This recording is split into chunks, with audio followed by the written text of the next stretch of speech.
Week 3 of Friday Night Football spotted the Ellwood City Wolverines playing host to the Freedom Bulldogs, a team that had won 5 straight games against the Wolverines. Freedom received the opening kickoff and quickly put up 7 points, as it looked like the Bulldogs would come out swinging early. The Wolverines were not successful on the first drive and seemed to be sluggish on offense in the first quarter. That quickly changed when quarter number 2 was underway. The Wolverines flipped the script and finally put up points up on the board, as a 21-yard fade pass to the end zone by Chris Miley was caught for the touchdown by senior Michael Walters. Second half action was more of the same, as the opening drive was capped off by Smiley for the Wolverines to give their first lead of the night. The drive had once again seen another crucial catch by an Ellwood City Wolverine wide receiver, this time by Daylon Curry. The Wolverines defense came through as Daccio and O'Brien combined for a forced fumble and recovery to give the ball back to the offense. A quick strike from Smiley to Curry over the middle gave the second big play connection on the night to give 21-7 the lead in favor of Ellwood City. After a quick 3-and-out by Freedom, the Wolverines struck once again as Walters caught his second receiving touchdown for Smiley to go up big late in the game. A final tally by the Wolverines was added as Dante Pierce came in the backfield late to score a great rushing play up the sideline to give the final score 34-14 in favor of the Ellwood City Wolverines. The action continues tonight as the Wolverines have a chance to make a big statement against pass-heavy offense in the Golden Beavers. It's Western Beaver. It's Ellwood City, live next on Ellwood City Sports.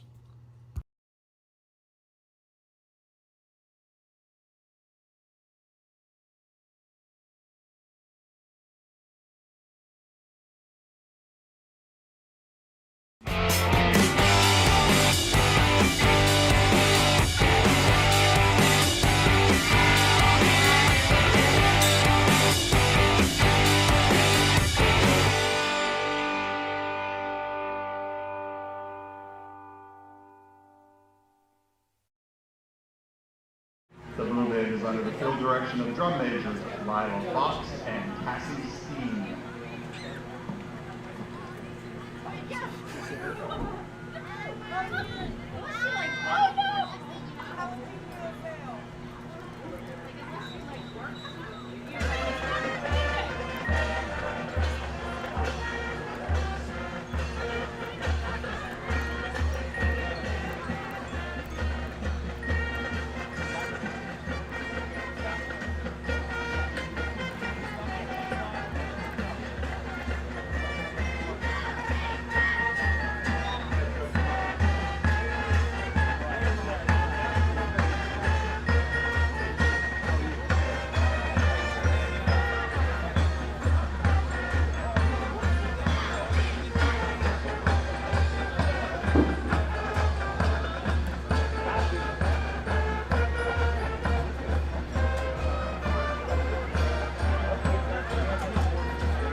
Ladies and gentlemen, will you please rise and remove your hats for the playing of our national anthem, the Star-Spangled Banner, followed by the Lincoln High School alma mater.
Now the Blue Band would like to honor America with a patriotic medley entitled The Spirit of America.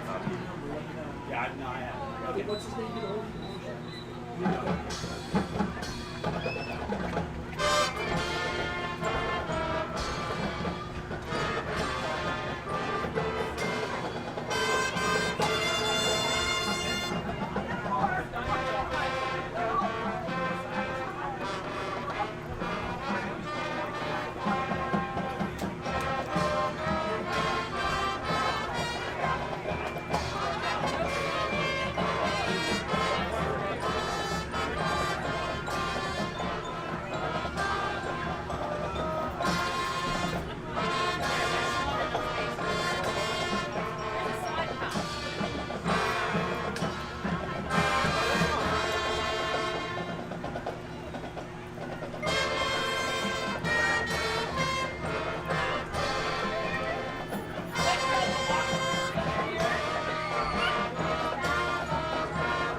Tonight we welcome back our Lincoln High School Blue Band alumni and our 5th, 6th, and junior high band members. The Lincoln High School Marching Blue Band of Ellwood City is a traditional marching band. Since the late 1950s, the band has been known as the Blue Band, named after the Penn State Blue Band. Throughout the years, the Lincoln High School Blue Band has kept with this tradition of the show style, high step style of marching. In the early 2000s, the band was made into an all-brass and percussion marching band format, much like the Ohio State Marching Band. While honoring our past, we celebrate the present and embrace the future. Enjoy the game.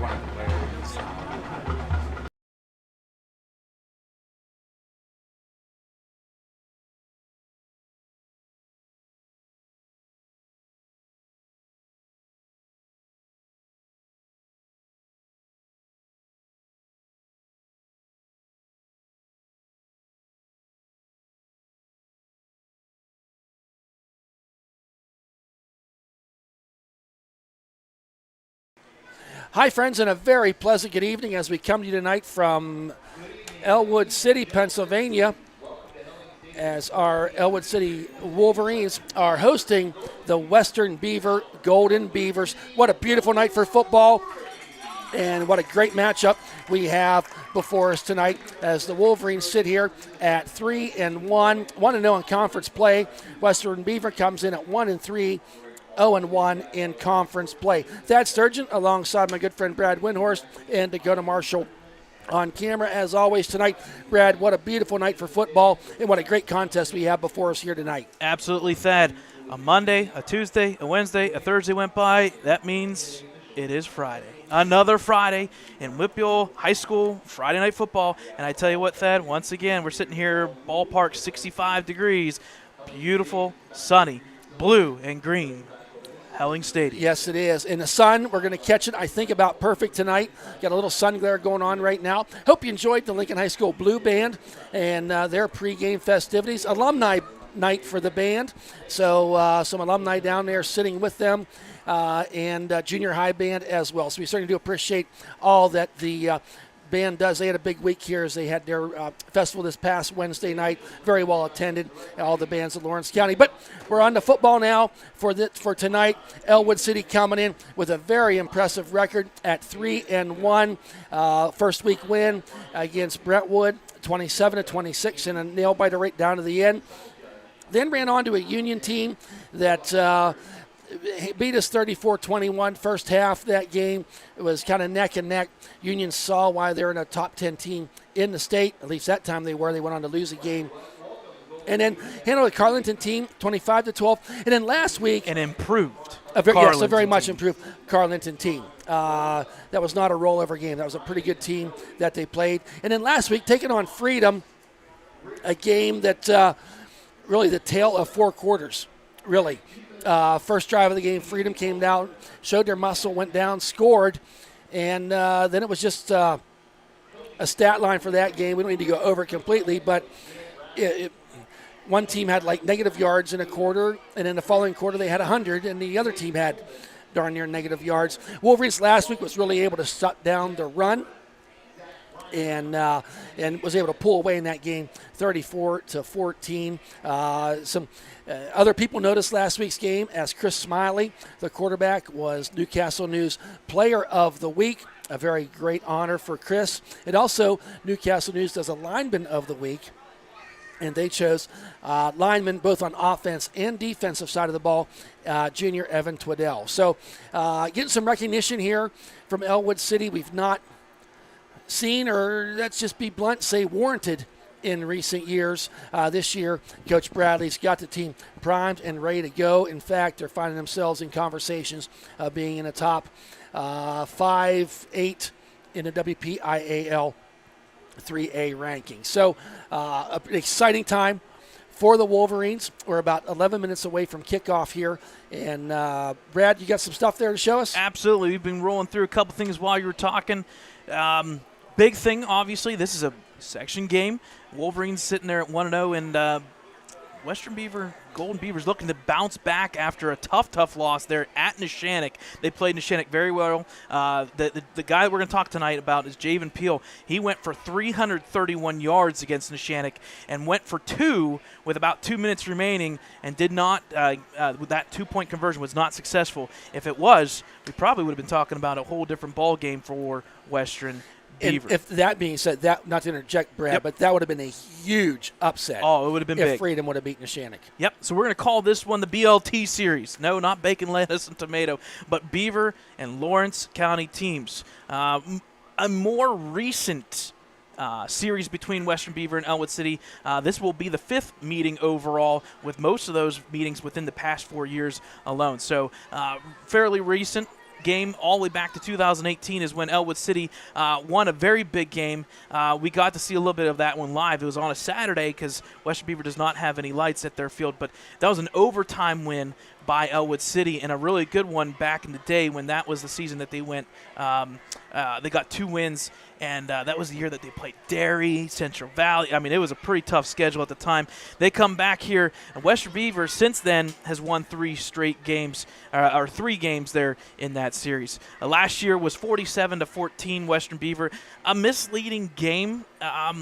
It was pretty well in hand right off the bat. Western Beaver was able to throw the ball. They had 3 passing touchdowns before halftime, let alone the end of the first quarter. So Western Beaver is looking to bounce back, and you can see the overall stats there. The biggest victory for Ellwood was that 6-point win in overtime. Western Beaver, obviously, last year putting up 34. So there's your series stats. Once again, we'll put up the standings. Ellwood City, Mohawk, and Neshannock leading the way. All 3 teams are 3-1, 1-0 in conference play. Beaver Falls, again, do not sleep on Beaver Falls. They got a big one tonight for Beaver Falls because guess what? They play host to the Neshannock Lancers. So I'm not saying that you shouldn't watch this game first, but when this game's over, if they're still playing, definitely, when we're done here, tune in for that one because that's going to be a big one. Neshannock at Beaver Falls. Somebody's going to be sitting there 2-0. One team's going to be sitting there like, listen, we may be 1-1, but we played a pretty darn good team tonight. Part of our keys to the game. This is the thing that I'm going to be talking about probably the next, 3 hours or so. We talked about it up here before pregame even started.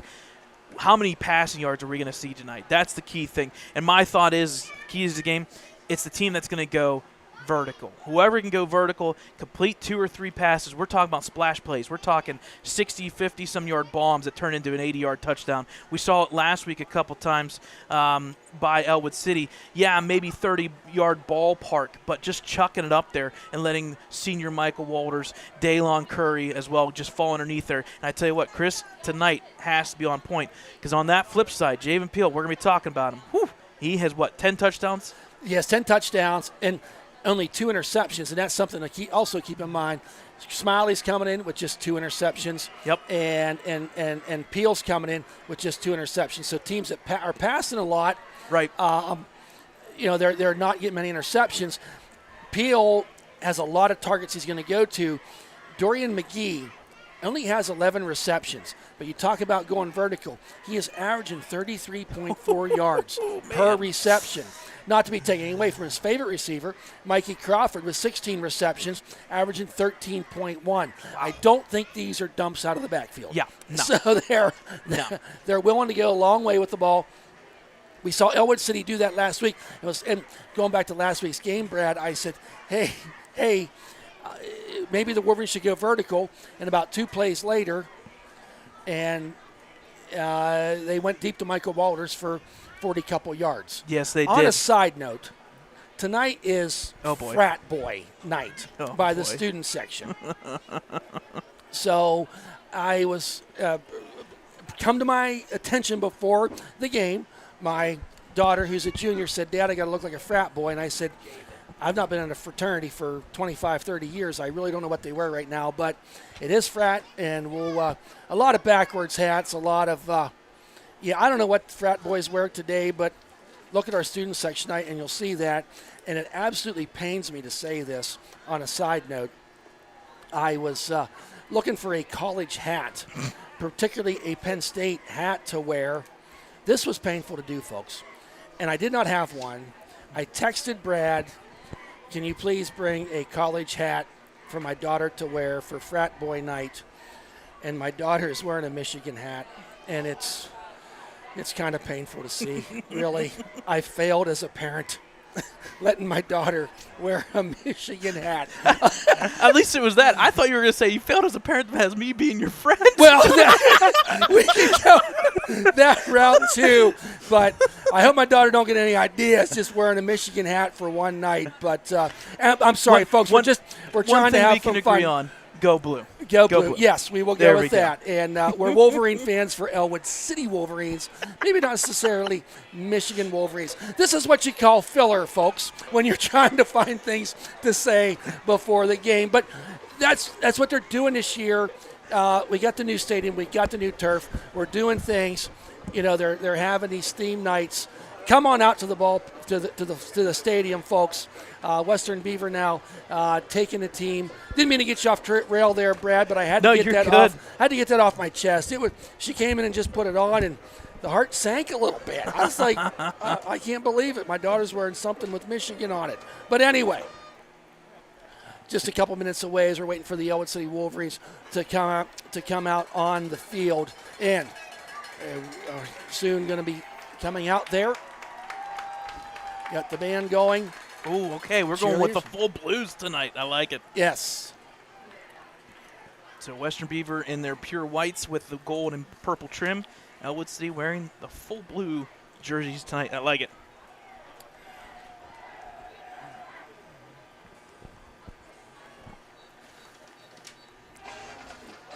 So Coach Bradley, along with his staff, ready to bring him on out here. And here they come, the 2023 Ellwood City Wolverines with that 3-1 record. It's been a long time since we won 3 games in the season. We're not even halfway through yet. Declan O'Brien carrying the EC flag, and junior, aforementioned Evan Twiddell with the American flag coming out onto the field. A nice touch that they did here, started doing here a few years ago. And, of course, our cheerleaders. We got homecoming next week? No, the following. A little bit. Very close. Very close. Okay. I saw the homecoming court was announced, but I didn't know when homecoming was. Because the dance is October 7th. Well, while you bring that up, let's talk about it. Next week, not looking ahead, but next week we do have another game back here. Yes. How about that? Against Mohawk Warriors. So Mohawk Warriors next week. Then the following week, Thad will back here against New Brighton Lions for homecoming. Yep. At Beaver Falls, back home for senior night in Neshannock. You definitely want to be here for senior night. And then at Riverside to finish off the season. So we got Beaver Falls in there sometime, too. I think you missed. No, he said at Beaver Yeah, Falls. New Brighton, then Beaver Falls. Yep. Yep. You did not say Beaver Falls. We So like going next to we Beaver got Falls. tonight. New Brighton is at Mohawk That's the big one, too. playing there. So the captains for the Wolverines tonight is number 9 Luciano Gagrick, number 8 Michael Walters, number 12 Chris Smiley, and senior number 72 Ryder Grinnan. Coming out for I think it was number 1 Mikey Yep. Crawford, number 58 Dalton Summers. Can't quite see the other numbers. number 60, Is Ryan the Dominicius. Dominicus. Yes. And number 5. And number 5. As Tyson Florence, one of the wide receivers for the team.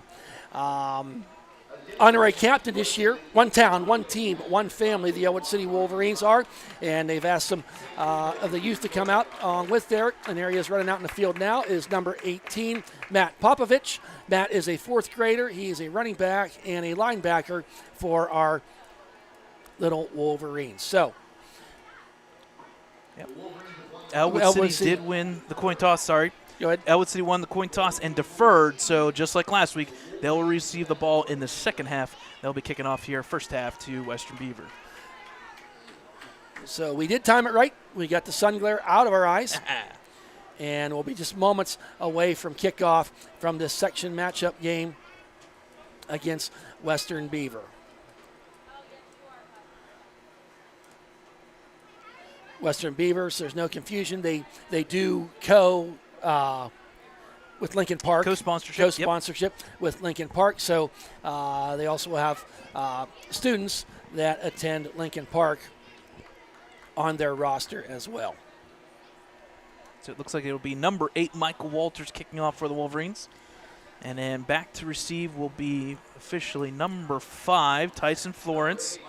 And I believe number 1, Mikey Crawford, the two individuals that put up some big numbers here. And I think we're going to see it right off the bat on this kickoff, telltale of what's going to happen. Yep. And here comes the kickoff, and the game is underway. Kicks it down there, taken by one of the up men at the 35-yard line, number 32, and he is hit hard there by number 26. And that number 26 with a huge hit there. Dante Pierce took down number, it was 32, I do believe. 33. Wyatt's Barbani. So about a 5-yard return on that.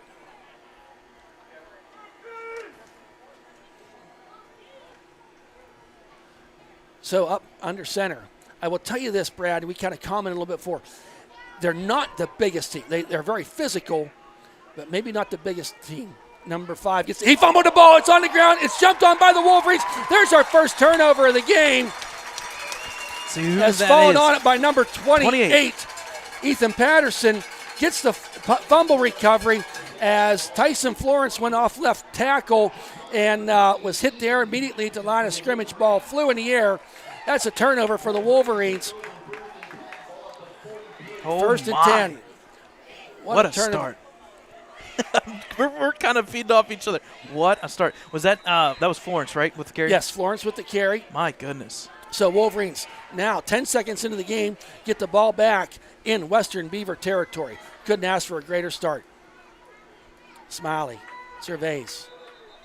And I think we had Yep. encroachment is what I think the call's going to be because we were not set yet, Brad. Chris Smiley was still getting – that was an early whistle. It was.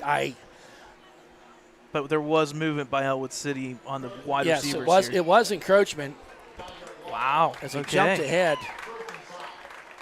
Sometimes they give them guys a little time to get back. Yep. So, 1st and 5 now for the Wolverines.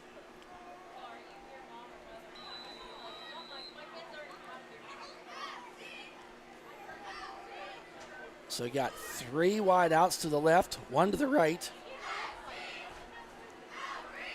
Palmer McCain to the side of quarterback Chris Smiley. 18 juniors on this football team for the Wolverines. Smiley back to pass. Got a man down the middle, got Curry there, and a little too tall, and maybe was lucky that ball was thrown high. Yeah. Because number 2, Dante Green, stands back there at 6'4" in center field. Make a note of that, being 6'4" back there against the tall wide. Maybe challenging for some of the shorter Ellwood City Wolverine receivers tonight. He takes up a lot of space. Yes, he does. On this second and 5. Smiley now, hand off to Luciano Gagrick, winds his way around and kind of gang tackled there. Going to get positive yardage on the play. We'll give him about 3 yards. I think the initial hit was by number 10, Eli Cooper. But it was a group effort there as there was 3 white shirts around Luch as he got about 3 yards on that play. Going to bring up a 3rd down and 2.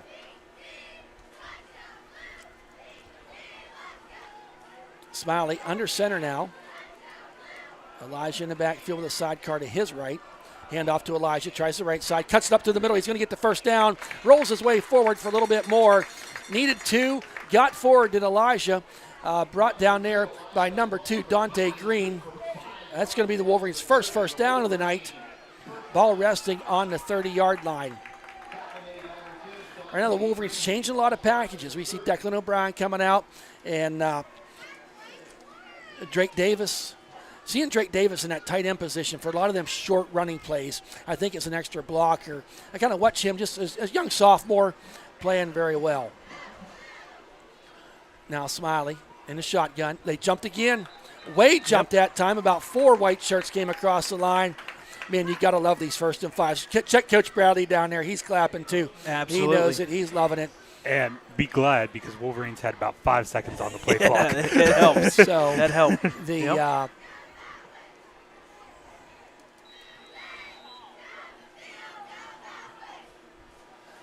So now on this 1st and 5, Wolverines find themselves at the 30-yard line. Have the same formation we've seen here, 3 to the left, 1 to the right. He switches. There's up the middle, tries Elijah, and going to get about 4 on the play. Number 55 in there to slow him down. Dennis Harris, as also Jackson Liller. Give him credit for the tackle. So now, on a very manageable 2nd down and 2, Wolverines wanting to take advantage of that wonderful field position early on in this game. Another flag.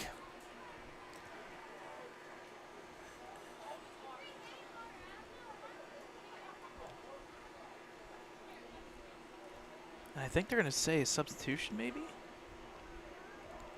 It's going to be something. They're going to say a false start. False start. Interesting. I saw Declan Gray talking to the one official. I don't know if he maybe got caught trying to move up to the line. I don't know. Yeah, don't know on that one. But the false start's going to bring him back 5 yards to bring a 2nd down and 7.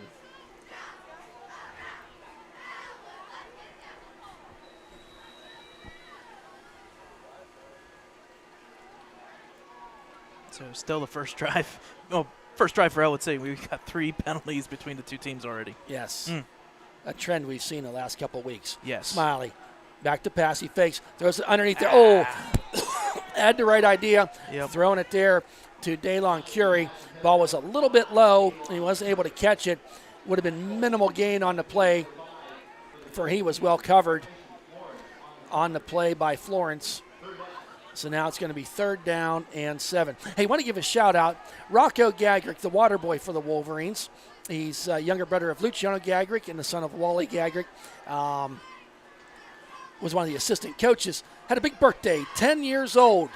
Rocco Gagrick. Happy birthday this past Wednesday to our Rocco Gagrick. Now on 3rd and 7, ball on the 27. They almost got him jumped again that time. There's a handoff. He's got a seam. Is Palmer McCain. He's going to get plenty enough for the 1st down. as he was not touched for about 6-7 yards and kept the legs turning. That's an Ellwood City first down. And give credit to number 72, Ryder Grinnan. Wow, you talk about leading the charge. Dante Green with the tackle. First down, Wolverines now at the 15-yard line. Hand off to Elijah, up the middle this time. Not much running room there as number 10 was up his back, Eli Cooper, to take him down from behind as he tried to lean forward. Going to give him about 1 yard on the play. Elijah Palmer McCain, 104 carries coming into the contest tonight with a 5.1 average. 3 touchdowns on the year so far for Elijah. We'll see him carry most of the load tonight for the Wolverines. Also, hand off to his junior buddy, Luciano Gagrick, who's in the backfield right now. And it does go to Luch this time. Falls his way forward for about 4 yards that time was Luciano Gagrick. So he gets down. Technically the 12. Dalton Summers with the tackle. So he gets down to the 12. Going to bring up a 3rd down and 9 for the Wolverines in the red zone. Okay.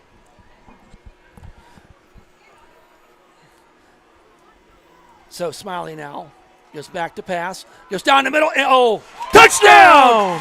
What a catch! Michael Walters from 12 yards out. I thought that ball was going to get deflected, and it did not. It just got out of the outstretched hands by a little bit in the back. So that's a 12-yard touchdown run. And getting some talk here, Brad. Things are shaking pretty bad on the camera. Yeah, well, it's what the problem is. It's all based upon the bleachers. So if anybody is stepping up the bleachers, all it's going to do is just wobble. All right, here's Caitlin Kreitzer now with the extra point attempt. Ball is down. That kick is blocked. Number 5, Tyson Florence in with the blocks. That makes the score 6-0. But hey, the Wolverines march 43 yards, capped off by the 12-yard pass to Michael Walters for his, I think, 4th touchdown of the year. I think it's number 5. Number 5. Yeah, number 5. 5 touchdowns on the year now for Michael Walters, the wide receiver for the Wolverines. So a nice orchestrated drive there by the Wolverines. Points off of turnovers. You got to love it. Yep, and I can guarantee you this since 2011 because that's when I've been doing stats. That number 5 mark there by Michael Walters, yeah, it's right up there. In the past 12 or so years, receiving-wise, it hasn't been many. And I tell you what, that 5, we'll see what he ends with at the end of the year. Yep, the senior Michael Walters coming out here and contributing his senior year. He's going to be right back out there to kick off again. So I think if you're Coach Bradley and the staff, you got to be thrilled with that first drive, aided by a few small penalties. But, boy, that pass by Smiley to him. Oh, it was perfect. On point. I tell you, but another half-quarter step. Walters now with a squib kick, and it's going to kind of die there at the 37 and taken down number 23 with authority. And 28. Number 23 was Richard Curitan in there, and Ethan Patterson cleaned it up, make sure he wasn't going anywhere. So Sparbaney on the return, got about 4 yards on the return. The squib kick's actually working to this point. Agreed. I think they're wanting to keep it away from Crawford and Florence deep down the field. Absolutely, Thad. That's the goal here. Keep it away from the splash plays of Western Beaver. So Western Beaver now fumbled. Oh, boy.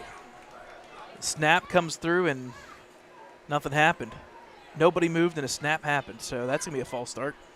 Yes, false start, going to march him back 5 yards. Already not 5 minutes into the game. That's the 4th penalty for Western Beaver.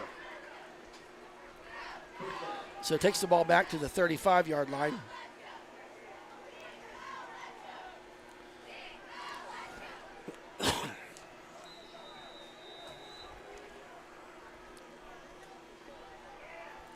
Three wide outs to the left, everything else in tight.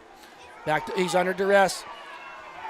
Trying to get away, throws it downfield and gets an attempt there all the way down to the 40-yard line. And that is number 9, Dorian McGee. I mentioned him in the pregame show, averaging 33 yards a carry. That ball went from the 34-yard line of the Wolverines. And I tell you what, that was just give the quarterback credit. Peel is not giving up as he tried to find some time to roll around there. So the ball goes from the 34 all the way down to the 38-yard line of the Wolverines.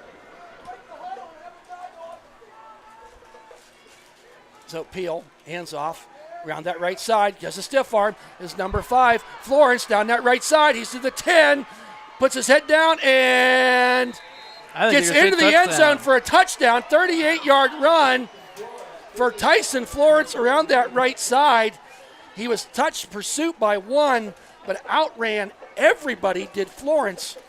Wow, just like that, 3 plays. They go 61 yards to the Western Beaver.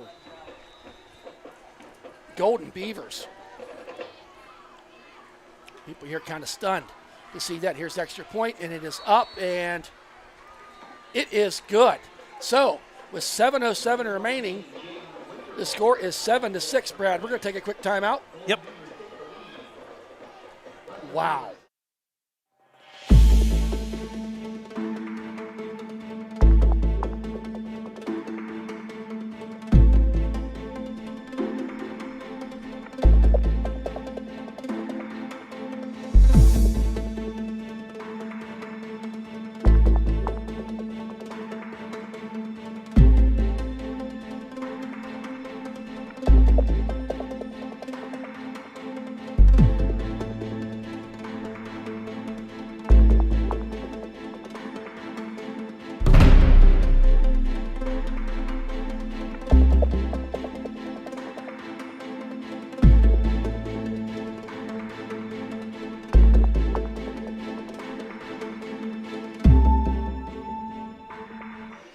Welcome back, folks. In this contest, 7-6 is the lead for the Golden Beavers. That drive there, 61 yards, 3 plays, capped off with 38-yard run by Florence. So kicking off is Jaden. Kick is deep, and that is a blessing for the Wolverines. It's going to go out of bounds. So nice field position for the Wolverines here to take over on their second possession of the game. I didn't say this before the game, Brad. I didn't say it to you. I really think this could be a 35-28 game. Oh. I'm saying higher. It could be, yeah. I'm saying at least 30s. Yeah. Somebody's scoring 40 tonight. I'm going to call it. And hey, we've been wrong before. Yes. Quite a bit, quite frankly. But before the game started, I thought we would see a lot of offense going on.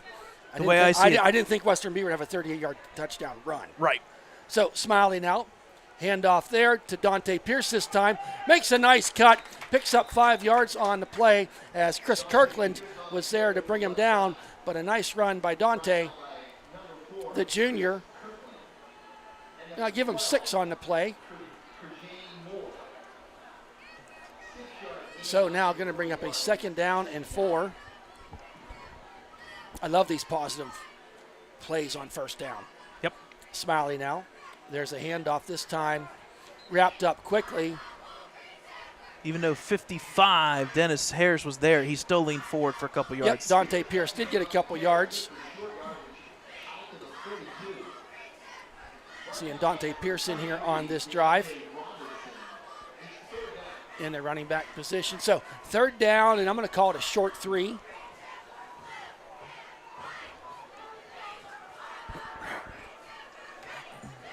Smiley under center, everything in tight, 1 wide out, far to the right. Western Beaver gets antsy. They're trying to draw him off sides. I like that. Handoff to Dante, puts his head down. Will they give him forward second effort? Absolutely. That's going to be a first now down. that's just wanting inches there and getting Absolutely. Him. Was Dante Pierce. They already wave it ahead for the first down, forward progress. One of them things, Brad, it's a 3-yard run, but early in a game like this, put an asterisk beside that because it moved the sticks. In the cloud of dust. Yep. So you got the first down for the Wolverines. And what this does, it sucks everybody into the line. You can now pass over top. Maybe a screenplay coming And here. I like this this formation we've seen they do about everything out of. There's a handoff this time to Elijah Palmer McCain. Rolls his way forward. Big number 58 in there for the stop was Dalton Summers, senior linebacker, 5'9", buck 85. Give Elijah about 4 on the play. Going to bring up a second down and 6. And we like the second down, manageable 6 yards. That allows you to open up the playbook a little bit, maybe make a bigger play than what you think. I think that's been for the Wolverines motive. just in 2 drives here is get this positive yardage on first down. There's a handoff again. Stutter steps is Elijah down that left sideline. He's got one man to beat, and he gets driven out of bounds at the 22-yard line by Chad Kirkland. He took that ball from the 49-yard line all the way down to the Western Beaver 24-yard line. So about a 27-yard gain there for Elijah. And that's a time there where he came around that left. The hole wasn't there, but he bounced it to the outside and had some smooth running. And keeping that positive yardage going once again. Good stuff.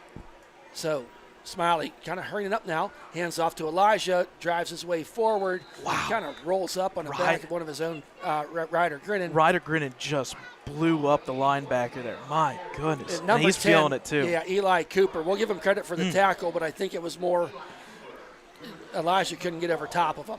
So once again, nice yardage on first down. Going to bring up a second down and 7. Ball just right inside the red zone for the Wolverines. Smiley now. Hand off to Elijah. Makes the cut. Keeps driving them legs forward. Pushing the Powell with Twaddell behind him. Ooh, that's a bad spot if you ask me. I thought he leaned at the should be the 15 at least. Yeah. I don't like that spot at all. Either way, they're going to give Still him some positive yards. Yardage. Going to bring up pick him 4 yards. Going to bring up a third down and 3. Wolverines have converted 2 for 2 on third down so far tonight. There's a handoff to Elijah. Kind of hit his own man there. Fell forward. He fell forward. Depends. I don't think they're going to get enough for the first down. Yeah, they look to be about less than a yard to go. So crunch time for the Wolverines here. Ball on the 14-yard line on this 4th and 1. Big Logan McClymon's the center out over the ball. His buddy Shane Lutz beside him. Everything in tight. There's Smiley. Hands off. Second effort is Elijah. He's going to get the first down. And Powell more. drives forward all the way down to about the 8-yard line. I think everybody in the stadium was thinking Chris Smiley was going to dive that ball forward. He acted like he did, handed it to Elijah. He bounced it outside. And I think everybody in the stadium just held their breath like, Yeah. Oh, okay. And he did get enough. Credit that left side of the line. Ryder Grinnan out there alongside Evan Twaddell to get enough for the first down. Smiley handoff to Elijah this time. He Fumbled the ball. Son of a man. gun. And coming out of the pile with it is Mikey Crawford. Kind of got arm tackled, did Elijah. And now the turnovers are all tied up 1-1. Credit Western Beaver for making a stop because the Wolverines were driving the ball down the field. They were. It's going to be their ball now at the 5-yard line. Turnovers. Got to be careful about them. Yeah, and It's early, but they still. always hurt. But when They they do. happen in the red zone, it just it's even hurts a worse. little bit more. Yep. So, Peel now in the shotgun. Hands off there. Nothing going. He brought it back, and he's going to That's be big. Oh, he got out of it. Are you kidding me? He kept it. Fumble. Ellwood City. Yes, Michael Ellwood City. Walters. Michael Walters comes up with it. Holy smokes. What a play. What 'cause in the world? The running back, and I'm not even sure who it was. Florence, I believe, again. Number 5, yes, no- Florence. I thought he was going to get nailed in the end zone for a safety. He darted out of the hole as he tried to get forward progress, and he fumbled the ball into the waiting arms of Mr. Michael Walters. Wow. So now, Huge. big turn of goodness. events here now. The Wolverines find themselves first and goal from the 8-yard line. And got movement, or no? Timeout. I'm okay with this. Timeout, Ellwood. We kind of need a timeout, too. Yep. So, okay, we'll be right back, folks. Wolverines down 7-6.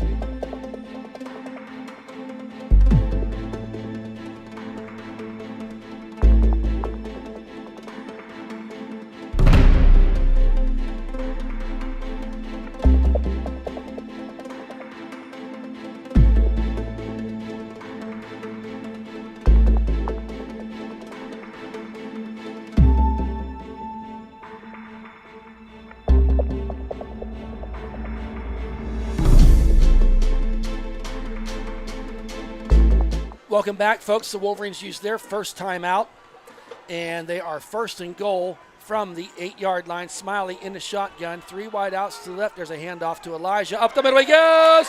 Touchdown! 8-yard run. Elijah Palmer McCain. One play for that drive, and that was Elijah Palmer McCain, 8 yards up the middle. I don't even think he was touched. The most he was touched was the football being handed off to him. Yes, it was. So give that line up front credit for paving away at 2:19 remaining, and the Wolverines are going to go for 2 as they lead right now 12-7. You got Michael Walters out here, but you got the 6'4" guy covering him. There's a handoff, and bottled up quickly that time. Yep. Was Elijah. Extra point, 2-point conversion. Does not go. So 2:19 remaining here in this first quarter. Wolverines leading 12-7. If you're keeping track at home, Western Beaver has had the ball for a total of 1 minute and 20 seconds in this first quarter. They did score a touchdown, though. Yep. It's been all Wolverines with them lengthy drives. 3 turnovers in this quarter so far. 2 by Western Beaver, 1 by the Wolverines. And that 1 by the Wolverines did not hurt. They got it right back the next play. Next play they score. Go ahead, Brad. Yep, talk about offensive efficiency. Western Beaver, 4 plays, 70 yards. Ellwood City, though, with that time so far, over 8.5 minutes, 20 plays, 105. So a lot of yards to be had in this first half. Well, first quarter I think if you're kind of drawing it up, though, you kind of got Western Beaver that has that quick scoring ability. Absolutely. We've seen it in their other games. So, hey, if it takes us 8 minutes to score a touchdown, take it. Yep, absolutely.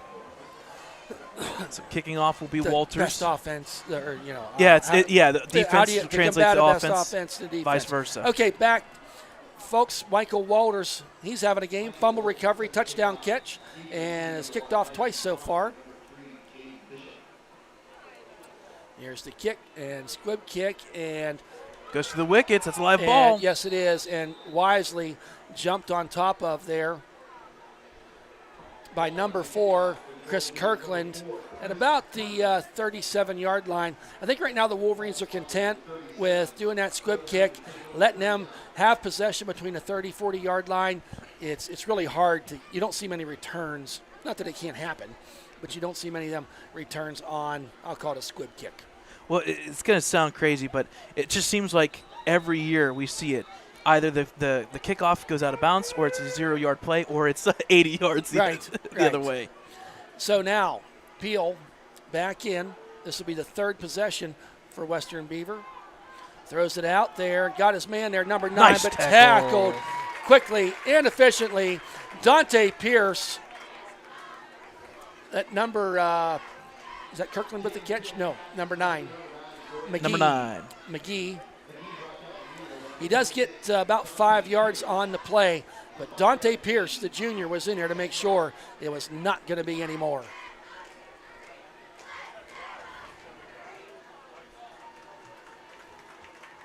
So now on this 2nd and 5, Peel, Wants to do the quick pass out there. He gets it to number 1. Got some blockers.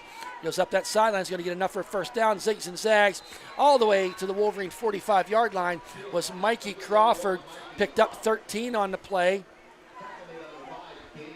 Daylon Curry's going to be credited there with a tackle.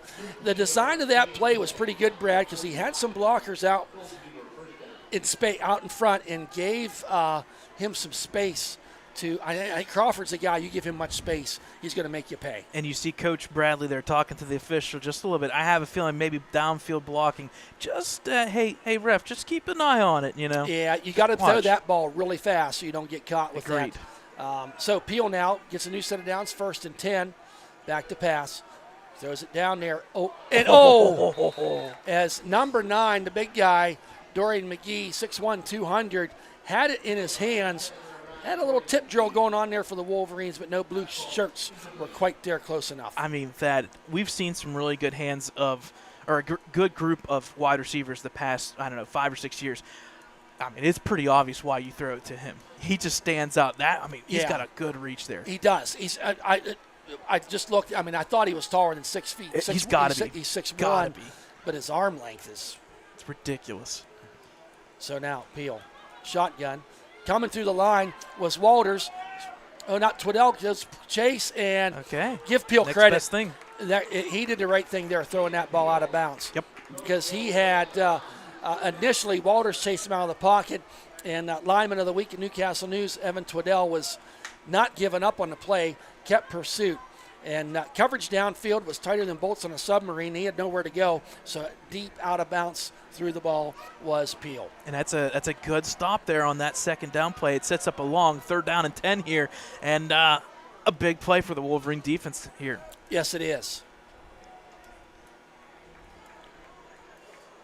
So 2 wide outs to the far side left. Back is Peel. Surveys. Dumps it down there to number 5. It got pursuit. He makes a man miss. Up he goes. He's at the 30, the 25, the 20, 15, 10, 5.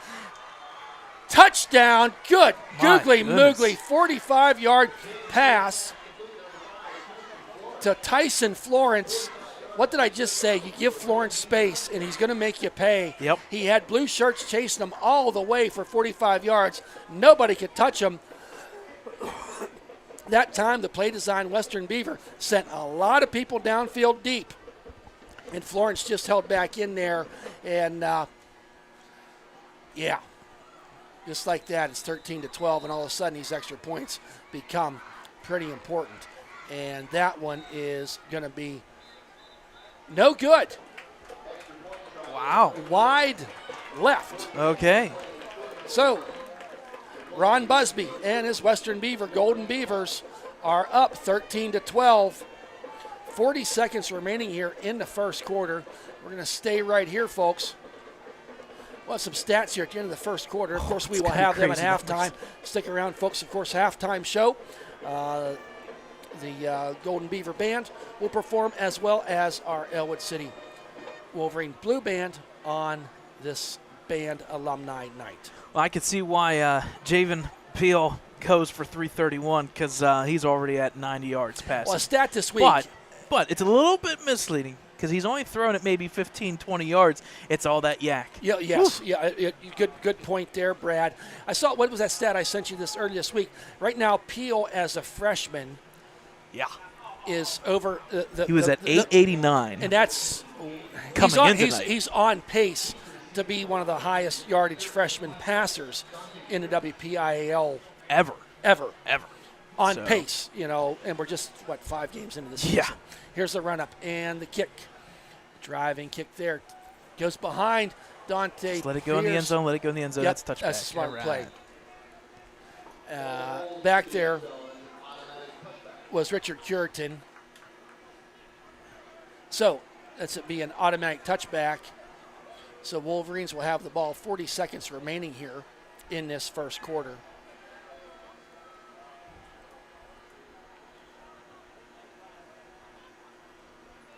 Wolverines have held the ball for a ton.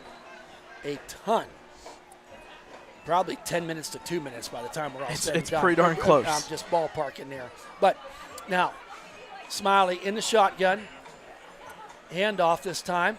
Up the side. Oh there my. goes Here we Elijah go. Palmer McCain. He's at the 40, 45, 50, 45. Driven out of bounds at the 40-yard line. And Thad, I'm going to say it. Number 4, Chris Kirkland. Ryder Grinnan, he got pulled as a guard, and whack, you could hear it from up here. Grinnan's having a game. My He's goodness, paving he away. is. So he took that ball from the 20-yard line all the way down to the 41-yard line of Western Beaver.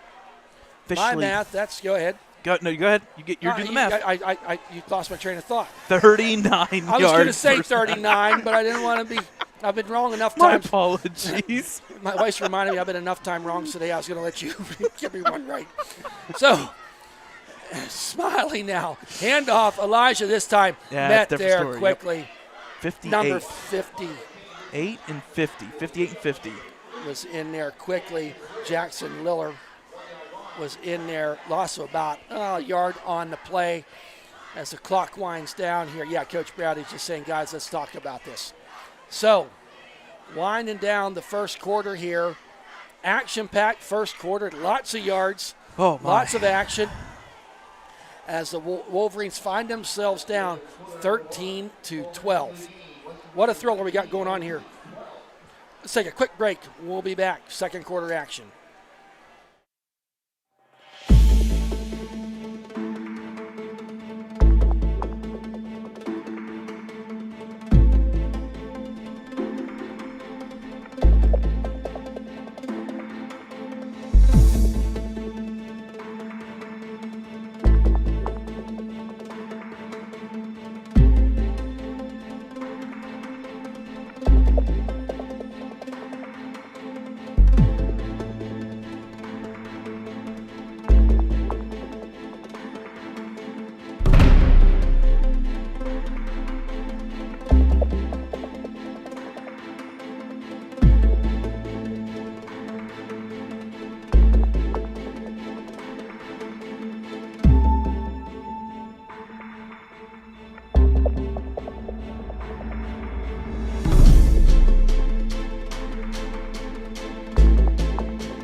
Welcome back, folks. A very action-packed first quarter.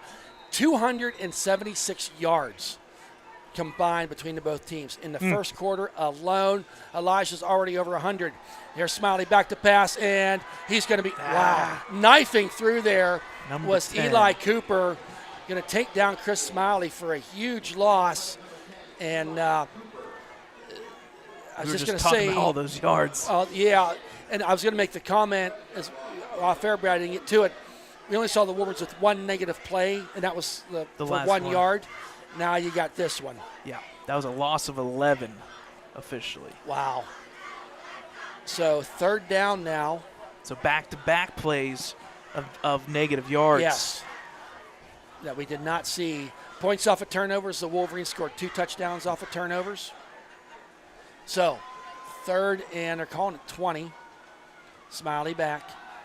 Under pressure. Little throw out there to Elijah. Tried to get something, and really nothing there as Palmer McCain,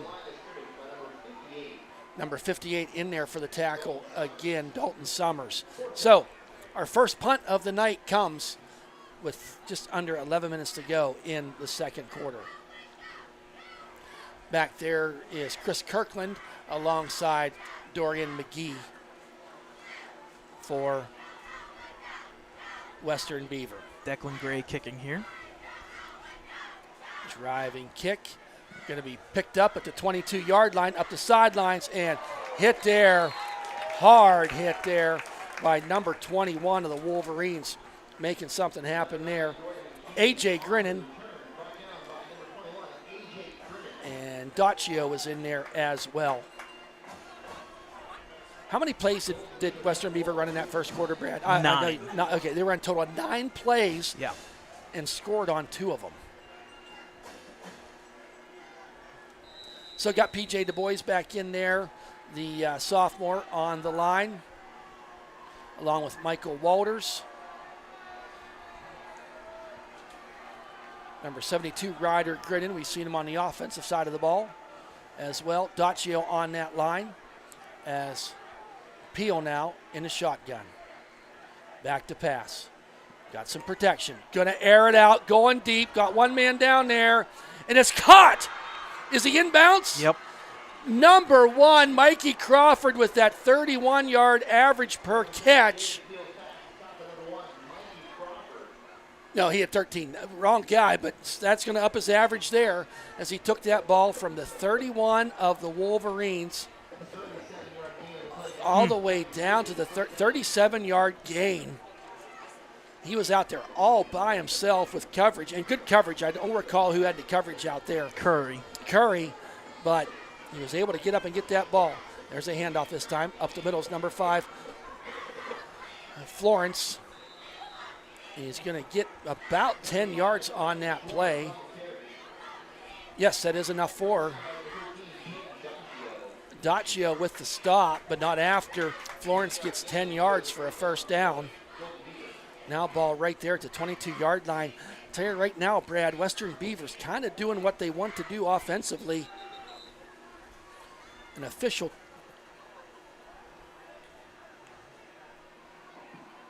timeout. Oh, there's something wrong with the stick. Okay. The chain gang over there. Got her figured out now. Nice little break. We'll take that because it helps out with just a little bit to kind of slow down that offense. So 1st and 10, ball at the 22-yard line. Western Beaver, this drive started. I didn't write that down, darn it.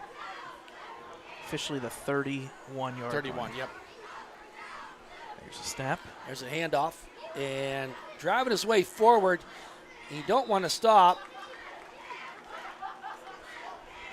I'm going to say Dom Hogue on the Was tackle. number 5, Tyler Florence on the carry. Going to pick up about 3 yards on the play. Dominic Hogue was there to stop him. So now 2nd down and 7, ball in the red zone now, just inside the 20-yard line. Ryder Grinning checking out as Ethan Patterson finds his way onto the field. 3 wide outs to the left, 1 to the right. Sidecar to Peel's right. Hands it off to that sidecar. Up the middle he goes. Taken down there. Positive yardage, but give Caden Daccio credit for bringing down Florence. Slowed him down until he had to get some help from his linebacking friends. So pickup of just 2 on that play, maybe 3. So 3rd down here for the Wolverines. The Wolverines, quite frankly, have not been able to stop Western Beaver yet tonight other than the fumble recovery.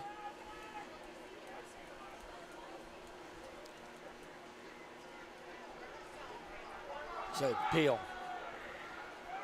finds his way to the left, breaks his tackle was Florence, but he's going to be stacked up there as Luch Gagrick was there to meet him, along with number 23 of the Wolverines, Richard Curitan. So I think we're going to need a timeout. Yes, a timeout now taken by Western Beaver, their first. So, hey, we talk about the starting lineup and the lineman there for the Wolverines. And Maddox Singer, a junior on the team and a great kid, suffered ACL injury there 2 weeks ago.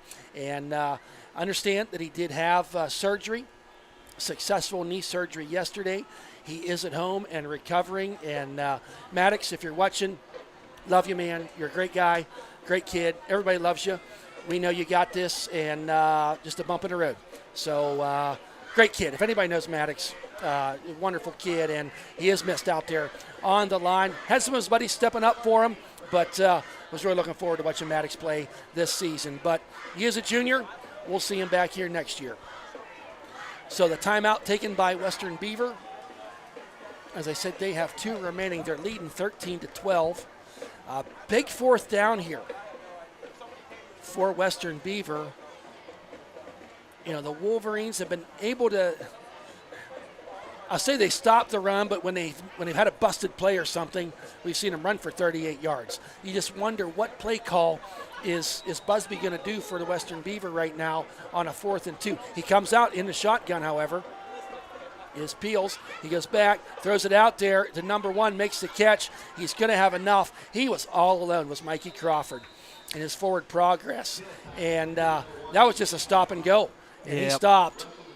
And the cornerbacks for the Wolverines go. Yeah, you kind of need to know that you know where the sticks are and say, listen, some way he's going to be right at the line.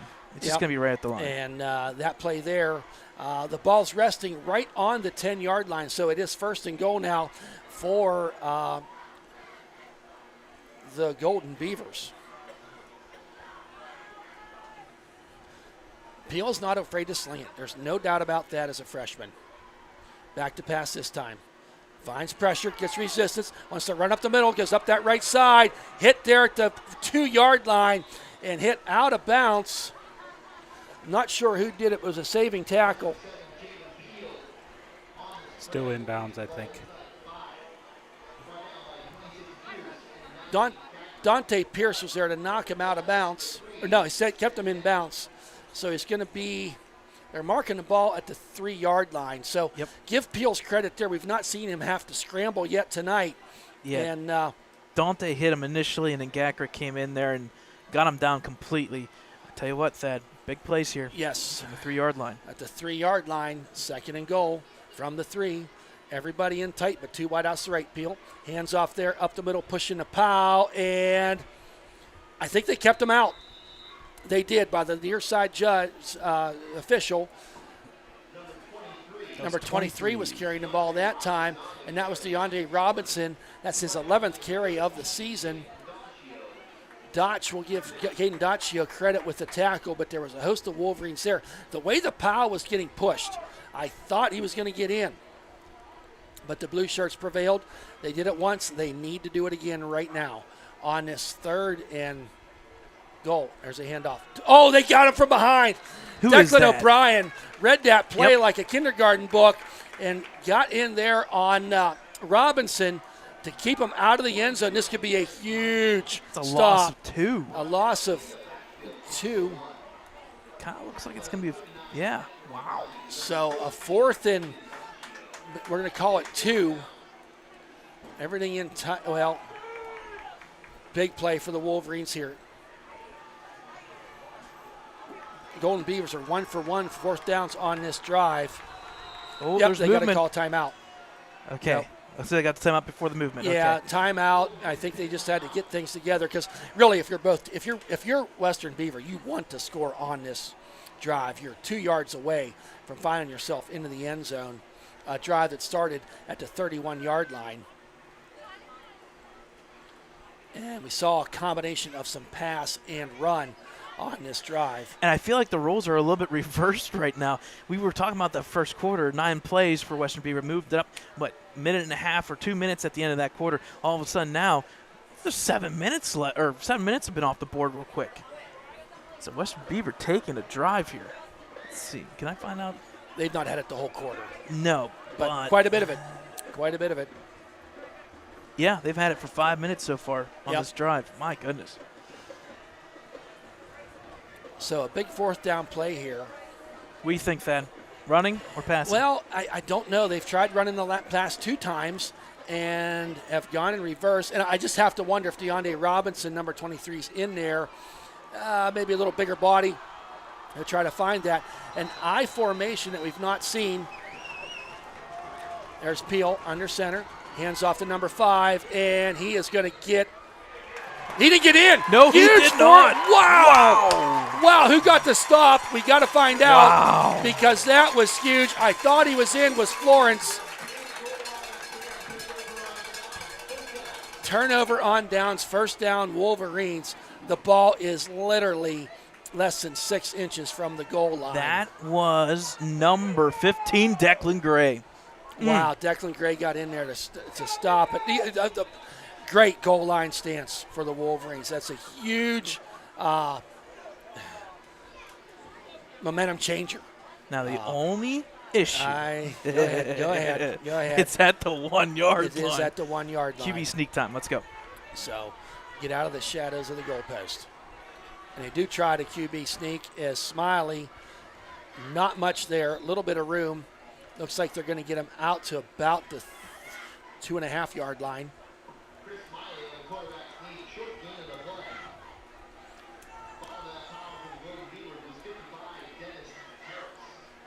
So they're saying number 50, Dennis Harris, was off the bottom of the pile.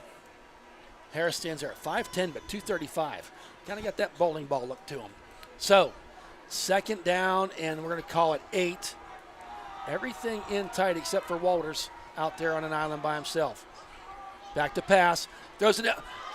Oh, my. That could have been intercepted, then caught, and then almost intercepted again. I think they were trying to catch Western Beaver with that quick pass they almost to Luciano Gagrick. They almost did. Was that Dante Green back there? The aforementioned 6'4", foot 4. I think it was him, Brad. 2 or 1. Yeah, number two, yeah. Green, kind of just enough to disrupt things for Luciano. It was a nice play. It almost worked. Yes, it almost worked, but we're not throwing horseshoes. Absolutely. There's a handoff to Elijah, and not much going on there either. Going to bring up a 4th down. It's an out to the 6. Punt formation coming on now. Brad, there's no doubt you would have liked to see more on that drive. But you can understand it. You kept Western Beaver out of the end zone from the 6-inch line. They had it first and goal from like the 8. Got it down to the 4.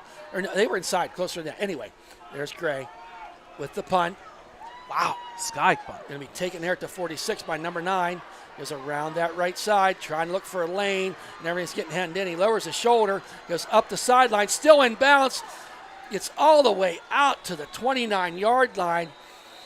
He ran about 50 yards to go 15. Yeah, we do have a flag down there. Yeah, we do have a flag, and I have a feeling you're going to see McGee a block. was trying to I think you're going to see a block.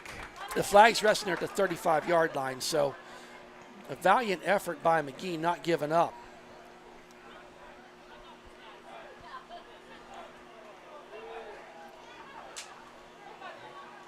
I think the one standing here at the 35 officially.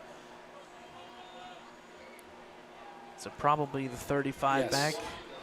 A spot foul, should be. And the official went and picked the flag up and put it on the 35, so that's usually a pretty good sign. Yep. So that's about where McGee caught the ball. So all for naught was that return. So, but still, good field position if you're Western Beaver right now. And honestly, I think they're more dangerous between the 20 and 40 than they are inside the 10. That is accurate. Peel back to pass. Got 4 wideouts going down the field this time. Outruns. Oh, just overthrew number 2, Dante Green. Don't deny his speed. He was on a horse going down that sidelines. One more step. Western Beaver celebrating right now. Wow. We said one of our keys to the game is get vertical, and they just said all 4 go vertical. Yeah, there was. I didn't see anybody. Tight end. I didn't see anybody curl. I didn't see anybody stop gap. Nothing. It was drop the hammer and go. It's been a while since I've seen that. That's Madden play right there. Just go vertical. So 2nd and 10. Peel. You wanted a timeout. Somebody did. Yep, and they should because it's going to be a sack. Yes. Peel goes down. He's 13. got to watch Daccio in there. He's leading the team in sacks. I think that's his 6th. We'll get that for sure. Daccio. He's had 12 tackles for a loss. That's his 6th sack on the season. And we could hear the coaches up here. Yes, and the Western Beaver assistant coaches, they wanted a timeout there. There was something there they did not like. 3:26 remaining, 13-12 after 25 points being scored in the first quarter. We've had nothing scored here in the second. So 3rd and 14. Peel rolls out to his right, picks it up, throws it down there, finds his man, number 9, down the sideline. He's going to go. Wow, they missed a tackle. Into the end zone is Dorian McGee. Wow, goes 49 yards on the pitch and catch. And the Golden Beavers, just like that, are up 19-12. So there was coverage down there. And, I mean, really, right now, Peel was getting enough time to throw the ball. Here's the extra point forthcoming by number 14, P.J. Silly. And that kick is going to be good. So 20-12, that drive started at the 45-yard line in about 4 plays. And it was after a sack. You were third and 15, and down the sidelines. Well, McGee go. That's why he's averaging 33.4. Yeah. Go ahead with your yak yards if you're going there, but go ahead. The yak yards, the speed kills, I think ultimately so far tonight, to be honest, I'm going to say it. If there is one weakness on this Ellwood City defensive side is when it's a pass downfield, you got to wrap up. It's hard. When somebody's running past you or to you, you got to run to them, and if he just cuts back, you're done. You're done. The thing is, Western Beaver can come out in the second half and do some cuts because they haven't cut yet. It's just straight, it's just straight down the field. That one there maybe was an out pattern, but he was in stride. The thing is Peel's getting pressured, but the wide receivers, I think, are so fast. They're getting downfield, they're getting open that he's chucking it down there and making things happen. So now 3:01. Yes, and two timeouts for the Wolverines. Yep. Now Silly up to kick off. Drive and kick. Hit Declan Gray, I think. Yep. Picked up at the 15-yard line by number 23. He's got a lane. Around that left side. Going to get taken down, and he's hit at the 48-yard line. Richard Curtin on a nice return there. Picked it up at the 15. Talk about speed, showed his speed, busting out, coming up the middle, busting out to the left side. Going to get it all the way down. It's at the 47 of Ellwood. 32-yard gain. 47, yes, of Ellwood. So a nice run back there for Curtin. It did not look good from the start. So Wolverines, lots of time with 2 timeouts, down by 8. Hand off to Elijah. He's got a lane up that middle. He goes. Oh, save and tackle there. If you're Western Beaver, you're thanking Tyson Florence for getting your hands around Elijah's. Got the first down, though. Ankles. But he did get enough for the first down. Going to be first down and 10. Now the Wolverines from the 44-yard line. We'll have all the halftime stats after we get to enjoy the halftime show by our Blue Band. Elijah once again bounces up there and going to get about 8 yards. Getting up from the bottom of the pile was number 5, once again, Tyson Florence. We're kind of seeing Florence everywhere. The senior, 6 foot, 185-pound running back, defensive back. 2:13 remaining. Now second down for the Wolverines. Love for the Wolverines to go in at halftime here with a score. Yep, I think if they get this next first down, I think you're going to see a little bit of offense speed up here just a little bit. Well, just under 2 minutes. If we're being critical, we'll save that for another day. Yeah, I know where you're going. Yep, there's a quick pass out to Declan Gray. There's blockers. Up the seam he goes. Fumbles the ball into the hands of Tyson Florence. Oh, my. Declan Gray was trying to keep her going downfield. I love the And they play. just threw the flag on the opposite side. 40-some yards to the opposite side, there's a flag. Did it come in after the interception? I think they're going if he calls this a late hit. So the fumble was Florence, but he didn't even have to bend down and pick it up. It flew right into his hands. So now the turnover's all tied up 2-2. Sideline warning. That's what it was. Sideline warning, so it's just a warning, but they didn't take a timeout away from him? No. I need some clarification on that. I don't think so. I think it's if you're ballpark 2. And it's funny. I don't think you get one warning. Now you get the second one. I get it. But anyway, now Peel 1:47, that's a lot of time for this offense. Peel back. He's got some time. Moves out of the pocket, tries a stiff arm. He's going to tuck the ball and run. And he comes up the sideline. Wisely gets out of bounds as he had pursuit coming by Juritan. There is a flag? Yep, there is a flag. So he got positive yardage on the play. Give that Wolverine line credit for not giving up. That pocket kind of collapsed.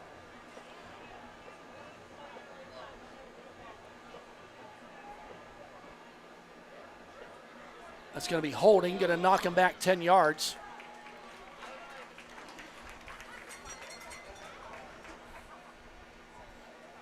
So we'll replay the down.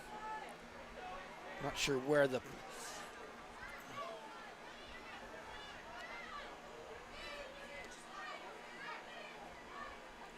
Okay, they're marching it off from the line of scrimmage, so it must have been in the backfield. The new rule this year, if there's a holding in the backfield, they take the 10 yards from the line of scrimmage. So going to bring up a 1st and 20 now for Western Beaver.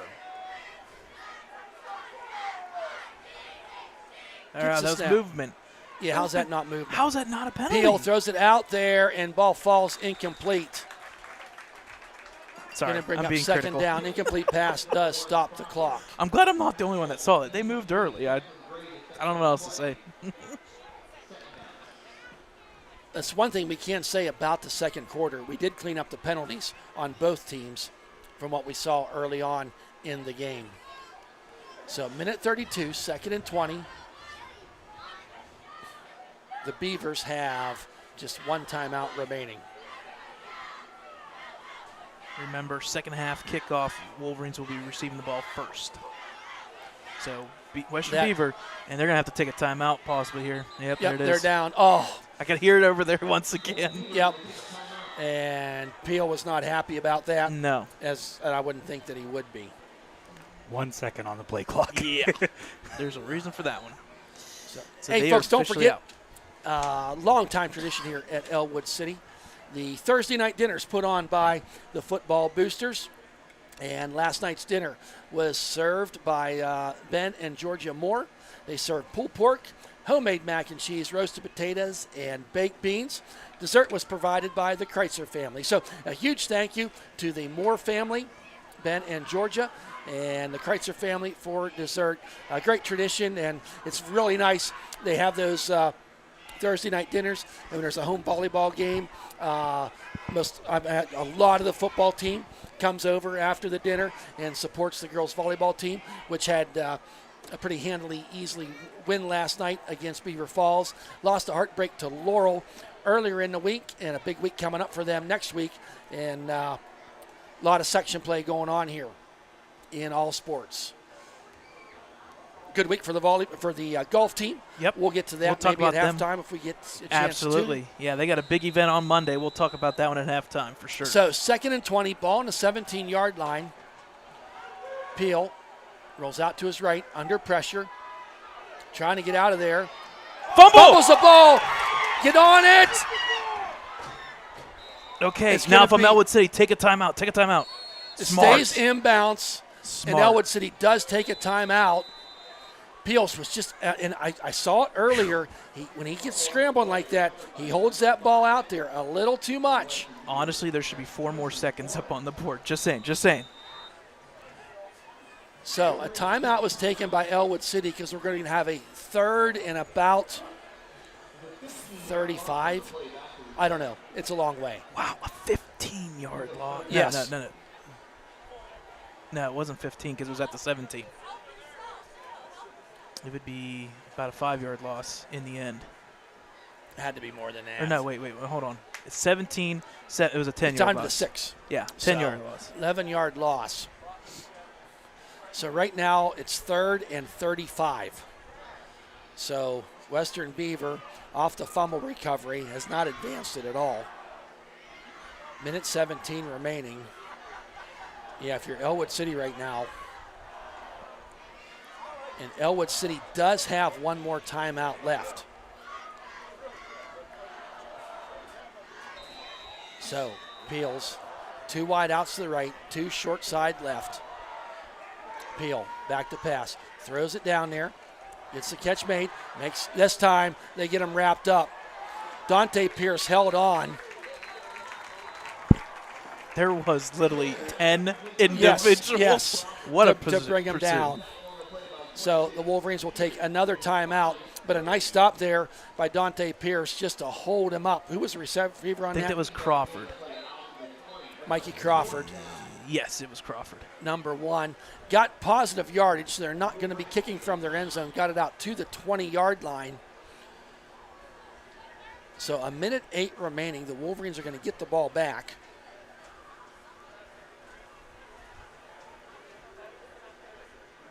I think right now, if you're the Wolverines, I just bring everybody.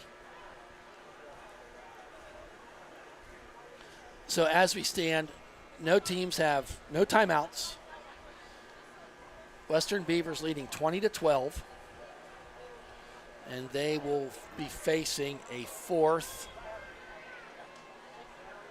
and about 20. And with all this craziness in this first half, it's still a one-score game. Yes, 20-12. it is. It is. After a 25 points scored in the first quarter, Yep. only 8 here in the second. If you're Ellwood, you There's want the to double punt. up. There's a high end over end kick. Called for the fair catch Oh, he touched him. by number There it is. 5. It is a and got flag. the flag. Yep, they're going to call Ill it. advised by Western Beaver. Daylon Curie calls for the fair catch, made a good catch at the 48-yard line. And the gunner for Western Beaver came down and kind of met him there when the ball did and made contact, and that's a no-no. Who was punting there? It was 20. I missed it. I don't know. It was 20-something.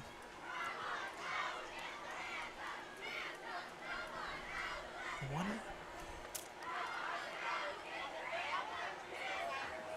So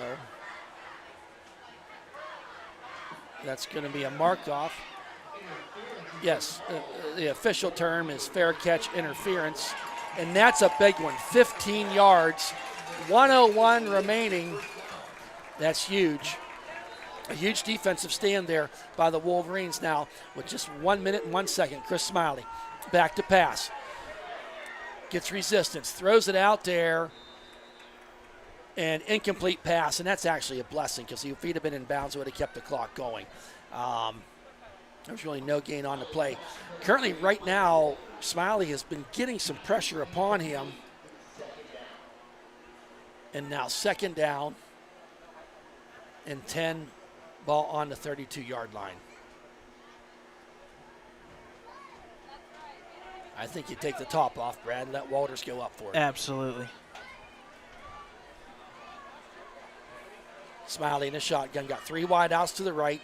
Walters all the way out there left. There's a handoff. We can do that too. As Gotta get the Elijah first down, though. gets down to the And he got that first down. That's 21-yard line. Get up to the That line. is enough for a Wolverine first down. They stopped the clock long enough to move the sticks, No whistle yet. Still no whistle. and he spiked okay. the ball. I did not hear the whistle. So spiking the ball was Chris Smiley to stop the rolling clock. So 40 seconds remaining. I just now got caught up. Okay.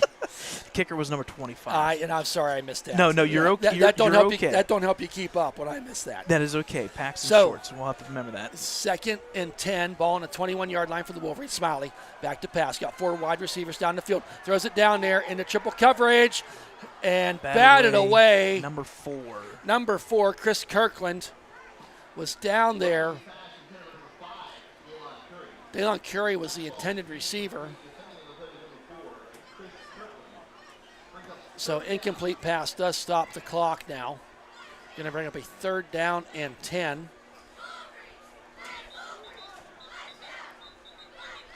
And they're putting some time back on the clock. Yeah, they're going to reset the play The clock. play here. clock.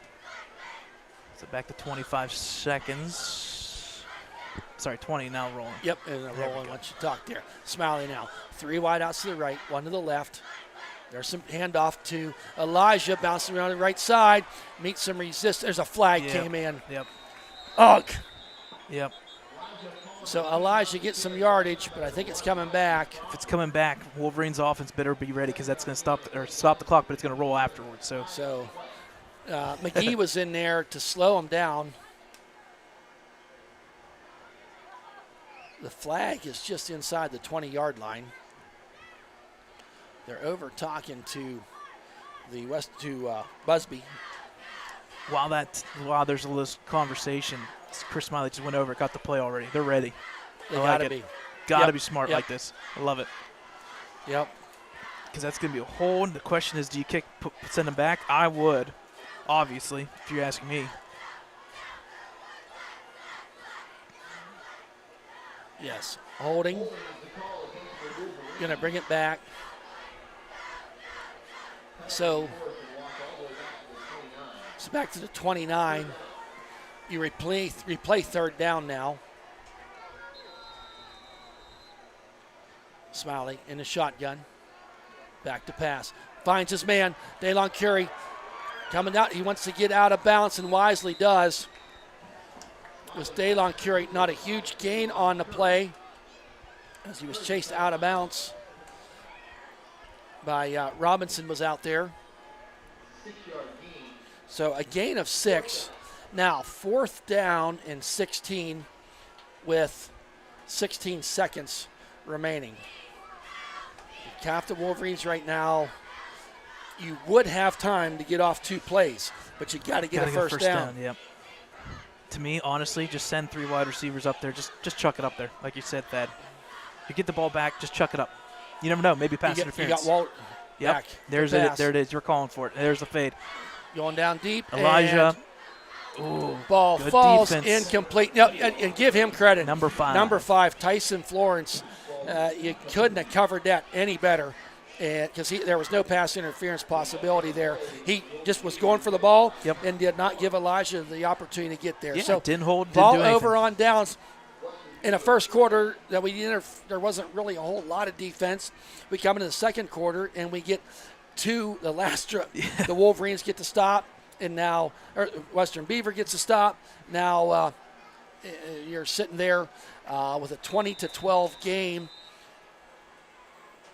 With the and I'm assuming a kneel down. They don't have the formation for that. No, they do not. They're just going to chuck it up, see what they can get. Why not? Back is peeled. Got huge coverage. Gets out of bounds. There you go. Maybe a fumble. The way he holds that ball, I'm telling. If I'm at halftime and you want to talk to the coaches, I'm going to say tuck it. Spot. No, if I'm Ellwood City's defense, punch it. Oh yeah. Start punching. Absolutely. Not people punch the ball. We don't want to be accused of. That was a loss of 11 officially, and give the sack to Michael Walters. Yes, have a day. Having an afternoon. So, folks, at the end of 2 quarters of play, it's the Golden Beavers of Western Beaver 20 and the Ellwood City Wolverines 12. So, with that, we're going to turn it over to Dakota and the mic over there for the band, and we'll be back.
your halftime entertainment, we present the Western Beaver Golden Beaver Marching Band. The band is under the direction of Mrs. Andrea Capehart. Color guard sponsor is Miss Brandy Sebastian. Student leaders include drum majors Nathan Anderson and Abby Dow, and color guard co-captains Chloe Buckenheimer and Shannon Powell.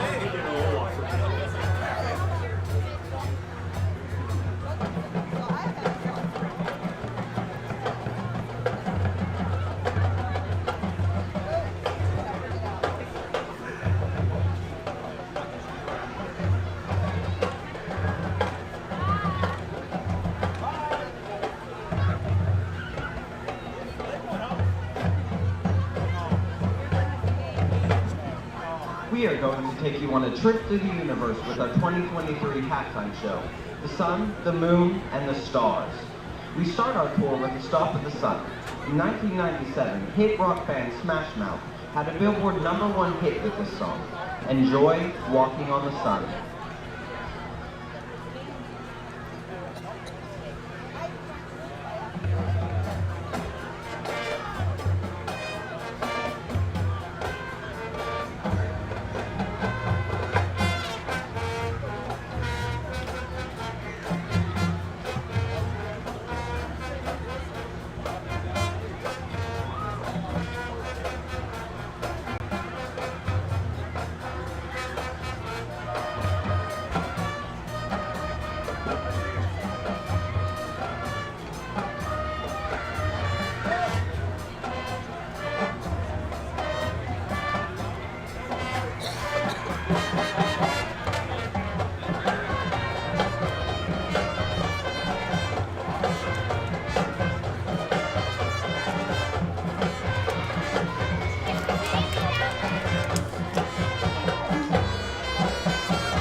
Our next stop through the universe is the moon.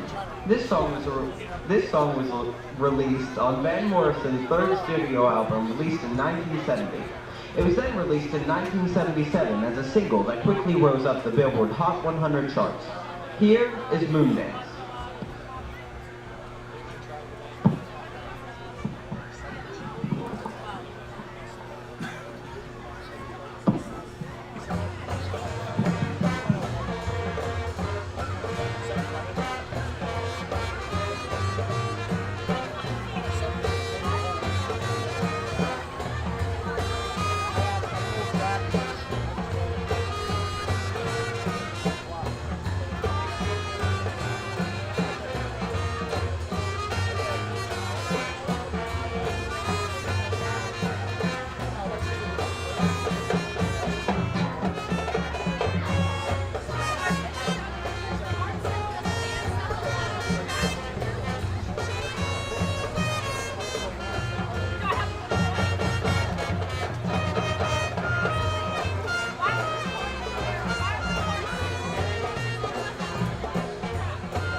finish our trip through the universe, we head out among the stars.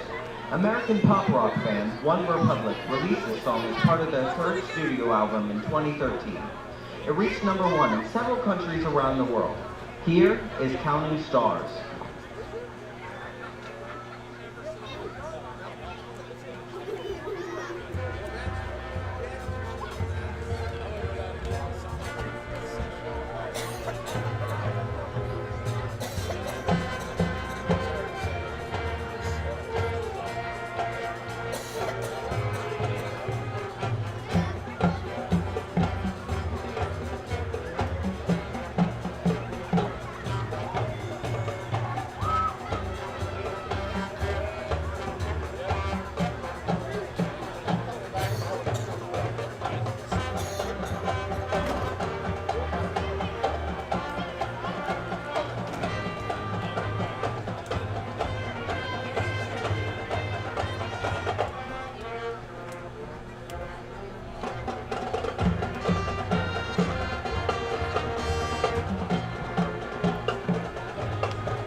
The Western Beaver Golden Beaver Marching Band.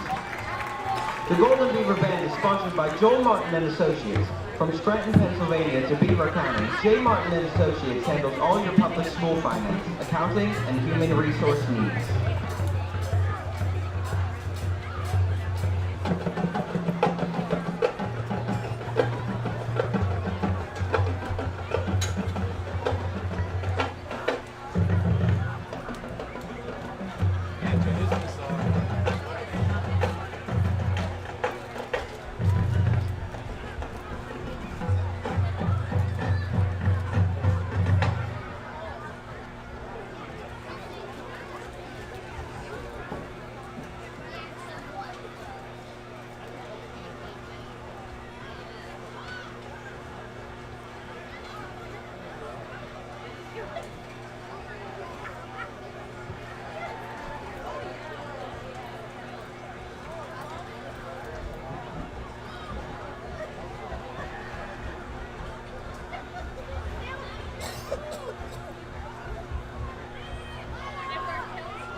Good evening, ladies and gentlemen, and welcome to the Lincoln High School Marching Blue Band's Aussie 2023 show.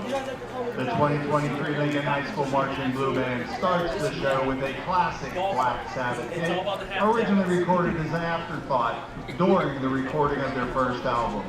This is the Blue Band's version of Paranoid.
his debut solo album from the 1980s, Blizzard of Oz, we feature our dance line with the iconic hit Crazy Train.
Blue Band would like to conclude tonight's show with the 2007 Zach Wild guitar-driven hit, I Don't Want to Stop.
Ladies and gentlemen, the Lincoln High School Marching Blue Band.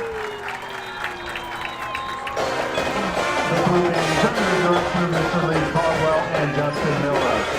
Choreography by Tyler Bacon Westfall. Percussion by Evan Marchinsky and under the field leadership of drum majors Lila Fox and Cassie Steen. I am Bill Gilkey, the voice of the Blue Band. And thank you for supporting your Lincoln High School Marching Blue Band.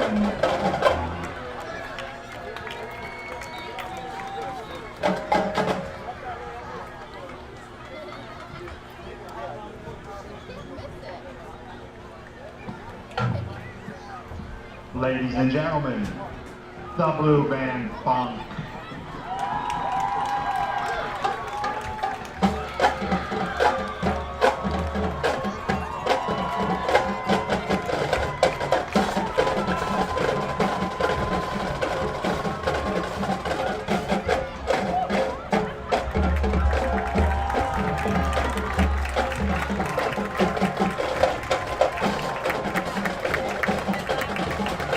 Great show by both bands here tonight. We certainly do thank the Ellwood City Blue Band as it was the alumni night. And some alumni back here sitting with the band. I want to give a shout out to a good friend of mine, Peyton Confer. She's in the band. Just 8 weeks ago, she went through some pretty serious back surgery. And not to get on all the details, but I know it was something that she's in the band, she's in the choir. You'll see her in the musicals. And pretty serious back surgery, and she wanted to get back out there. She was out there last week. I know it was a big goal for her to do the Blue Band Funk, and she got to do it last week. And Peyton, proud of you. And that will to get better quick is such a powerful, powerful thing. So congratulations, Peyton. Brad, you got some halftime stuff for us. Oh, yes, we do. My goodness. We got some great out-of-town scores, but first, stats from tonight's game are now up on your screen. Halftime stats, it's 20-12 in favor of the Golden Beavers. Just a one-score difference tonight. Rushing yards, pretty one-sided. Ellwood City running the ball, 153-45 in favor of Wolverines. On the flip side, Western Beaver throwing it up, 193 in that first half. That's just 33 yards passing. That 33 is a little bit ballooned just because, unfortunately, of the sacks. Total yards here officially 238 in favor of Western Beaver to 186. That a weird stat. Back-to-back weeks, 2 turnovers apiece by both teams in that first half, and that did go for a couple points by both teams. Penalties-wise, nothing too scary just yet. Ellwood City 6 for 49, and then also Western Beaver 2 for 13. So a bunch of ill-advised penalties initially at first, but in the end, not too bad stats-wise, but I tell you what, just a weird and wacky first half there by both teams in the stat column. Out-of-town scores, some big ones, folks. We'll keep you in suspense. We'll do the MAC Conference second. Newcastle at Central Valley, it's 28-7 Central Valley. Shenango's up at halftime on Rochester, 8-0. Union at Laurel is up 19-7 on the Spartans. Big game you want to check out. I believe it's the game of the week. I think it's on KDK, or if it's not, it should be. It probably is. Central Catholic and North Allegheny is 15-8 in favor of Central Catholic, but North Allegheny was driving to possibly score. Big one. Conference play here for Aliquippa, but a crazy score. I don't think it's going to end like this, but West Day and Aliquippa tied at 15 apiece at halftime. All right, MAC Conference.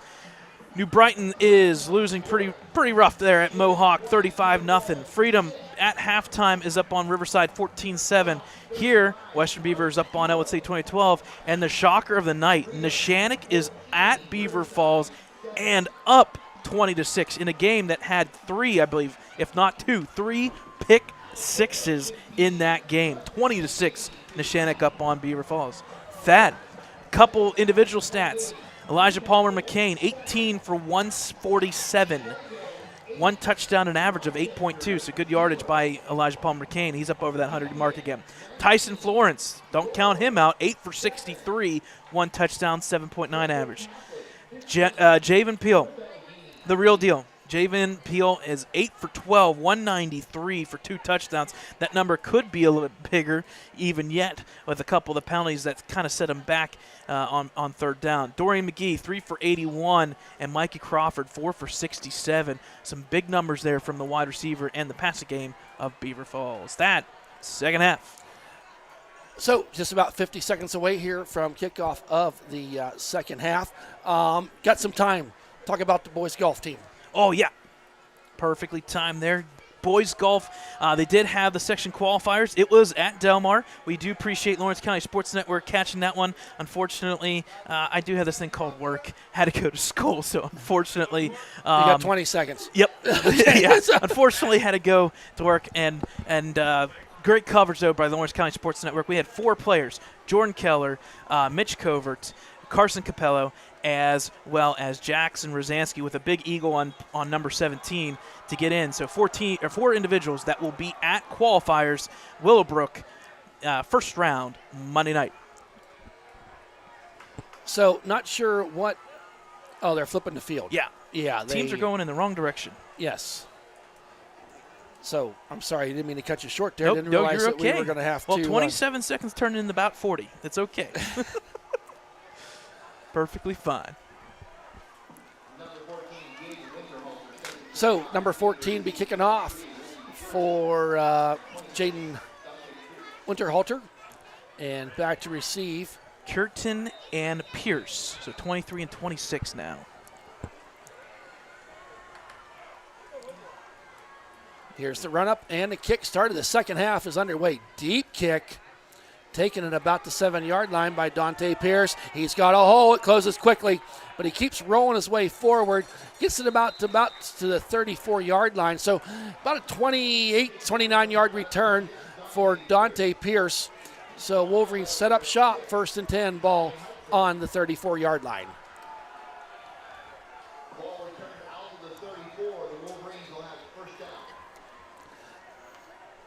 So we'll see what the coaches talked about at halftime.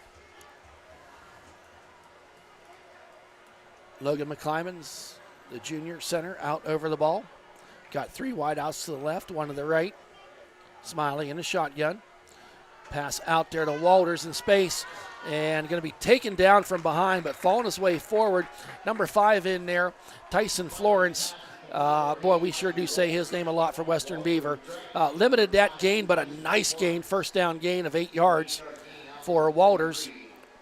And I think what we saw in the first half there, Thad, Wolverines kind of got away from the passing game, but it was kind of okay because you run for 150 yards. Yeah, it's when okay. you end up with 153 yards, you can't fault your running game. You just want to keep the balance here. Right, and there's Palmer McCain and pounding his way forward. Evan Twaddell trying to push him forward.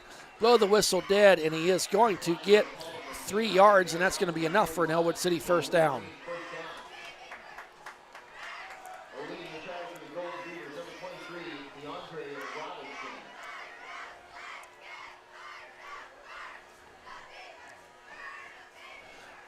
So now this 1st and 10, ball on the 35-yard line.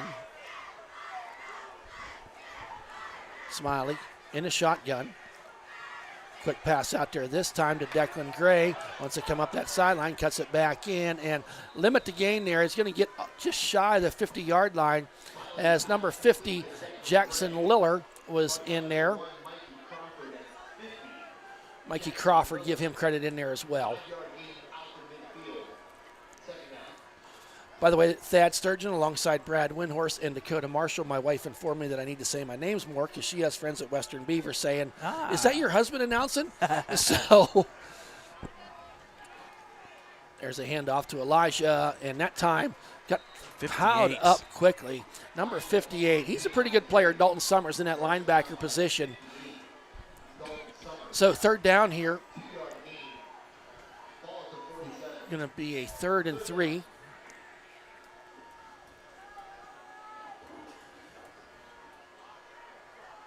Now for the Wolverines, ball inside Western Beaver territory.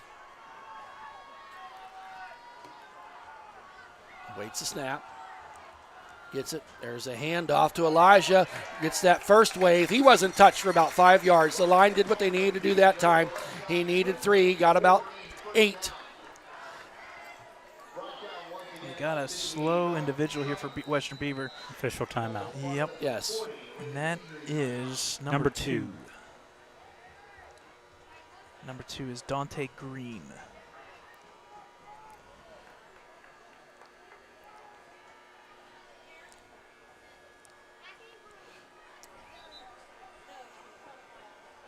On that front line for the Wolverines as he's getting some help off the field is Logan McClymonds as he's sitting in there at center. Number 72, Ryder Grinnan, who's played. He's going to have a huddle highlight reel here by the end of the night. Shane Lutz, the junior, 5'9", 220. And Tristan Reynolds in there, the sophomore, standing at 6'4", 245. So it got some meat on the line for the Wolverines, and they're flexing their muscles as they did on that last play. If you're Elijah Palmer McCain, you got to love that. When you get the ball and you don't get touched to speak of for about 3-4 yards, and then you start doing your work. We talked about that average. It was 8.2, and he's continuing to go with it. He's now at 159. Yeah, okay, it drops 7.6. So ball resting on the 40-yard line. New set of downs for the Wolverines, 1st and 10. That time handoff to Elijah, tries bouncing it outside.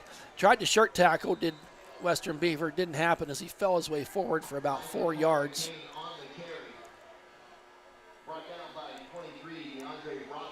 Robinson with the final stop. What I thought was going to be a loss, he did pick up 2 yards on the play. Now going to be 2nd down and 8, ball in the 38. I think if you're Wolverines right now, that nice methodical drive down the field, get the game tied up. Smiley. Oh, they missed him. Throws it up and got a flag coming in from the side judge here. Threw it to the middle of the field. That it's against Ellwood City. It may be a legal man downfield, but let's wait and see what the guys in stripes say, because it's really what they say is most important.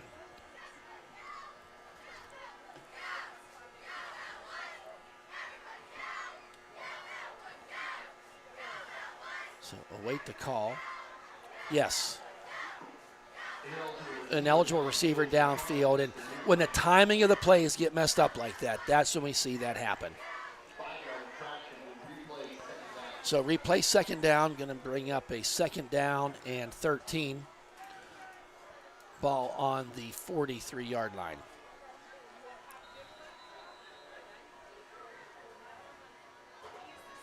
Smiley in a shotgun. Got movement. Everyone's pointing fingers at each other on the far side. Yes, false start. Wolverines 2 penalties in a row. You hope those aren't drive killers. Historically, They have a way of doing that. Hey, folks, I just got word here. JV game here, 6 o'clock, Monday night. So come out and support the JV team. I think that game was scheduled for October the 7th, and they agreed to bump it up a little bit. Okay, then. Smiley now on this, trying to go deep. Going to be thrown out of bounds, out of reach of everybody, as Walters was out there, coverage with Kirkland. Kirkland standing there at 5'10". I think it's a matchup you want if you're Ellwood City, with Michael Walters standing there at 6'4". And the No, Wolverines, 6'6". I'm sorry. they thought it was 4th down. It's actually 3rd down. Yes, it is. And now what's going on? Reset and play clock again. Okay, yeah. So unfortunately, we thought it was 4th down, but it's 3rd down. So they'll reset here. You're just looking to get field position you're on the 50 here. Maybe get a little dump down or something. Get out in space. Maybe get something. We've seen that play work. It has. And we've not seen it really yet tonight. There it is. That swing pass out there to Curie. And, dang it. I was afraid of that. Yeah. I think we're going to get a hold. It's a little bit animated, too, though. Yes, I will go with that. But you get held and you just go like this. People are going to realize something's up. You got to just let her play out. And if you're Western Beaver, you may actually I would send them back, but you may actually decline Well, this. it's a spot foul. And me personally, I'm sending them back. I like sending it back. And give them 3rd and 28? Absolutely. Or make them punt 4th and 8. Now they might go for it here sitting at the 40-yard line. Mm-hmm. We'll wait to see what. It's a good question. I'll leave it up to them. I don't get paid to do that, so. No.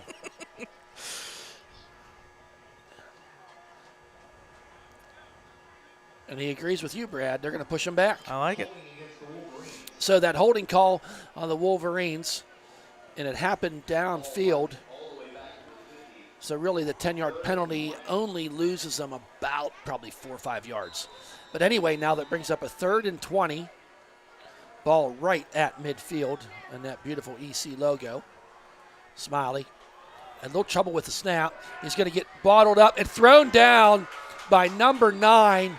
He was in there. Dorian McGee got his mitts on Chris Smiley and threw him down way back for the sack. Loss of 14. Wow. So that could not have worked out better for Western Beaver. And that was number 9? Yes, it was. Okay. So now Gray in, awaits the snap. High end over end kick. It bounces. That's a fumble. That's a fumble. Oh, come on, and guys. Head up play Come there on. by Mikey Crawford to get on top of that ball. There was 2 white shirts around it, and they kind of just, we see that happen in volleyball all the time. Nobody wanted it, and luckily Crawford jumped on that ball at the 35-yard line. So about a 30-yard punt for Declan Gray gives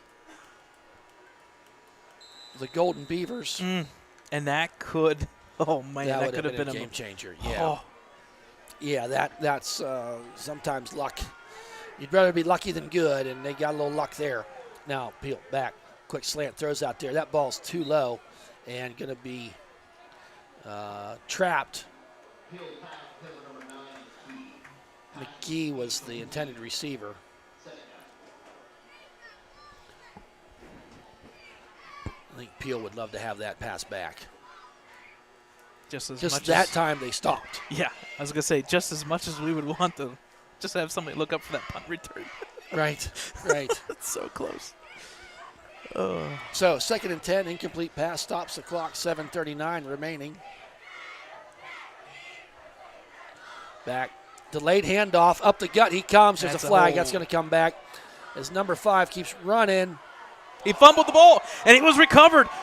Yes. It's going to be Ellwood ball. Yes, it is. They'll decline a penalty. Absolutely. Most certainly another fumble Oh, boy. as Chris Kirkland. Who was that? Was that Gackert? It wasn't Gackert, was it? I didn't catch who ended up with it because there's about 3 blue shirts. You keep me informed on this penalty Okay, here. I'll we'll watch do. the replay. You look at that. So they're coming over to talk. Punched out by Declan O'Brien and recovered there by, I want to say it was Gackrick. Nope, Curry. Curry ended recovered up with it. So, Penalty decline. yes, the penalty is declined for it was holding. So how the turntables are turning here as, 36-yard line, right? yes, Okay. Ellwood City will take over. Actually, it's 38-yard line. 33? 33. My apologies. Thank you. So Wolverines' 3rd turnover of the night, because that was a nice run. Would have been null because of the You know what that penalty. is? That's karma. handoff. That's karma. Handoff to Elijah, tries the right side and rolls his way forward to about the 42-yard line. Going to pick up 9 on the carry. Mikey Crawford gets him out of bounds. I tell you what, I mean, the Wolverines need to be darn lucky that they forced 3 turnovers tonight Yeah. defensively. It's helped. You like it. has. You just don't want to lean on it too much. There's a handoff, and trying to plow his way forward. Still Plow going. still moving. Was Elijah Palmer McCain. Needed 1 yard. Going to move the sticks. I think we have. Nope. He got Yep, up. gain of Okay. 5. And quick Quick, huddle. yeah, here. I like it. I like that too. Everything in tight, but it's wide out each way. Elijah tries, bounce out to the right side. Gobbled up there by number 58, Dalton Summers. Elijah getting the one thing they're finding right now, if you're Ellwood City, Elijah, kind of like that trap, I guess, if you will, Brad. If it's not there, he's bouncing it out and taking a 1 yard gain into a 4 or 5 yard gain. Everything in tight once again. Hand off to Elijah. Gets through the line. Did not get touched for 5 yards. That's going to be enough for a first down. Needed 6. Got 7. Number 58 again. Elijah Tackle. Palmer McCain show going on here as Dalton Summers makes the stop.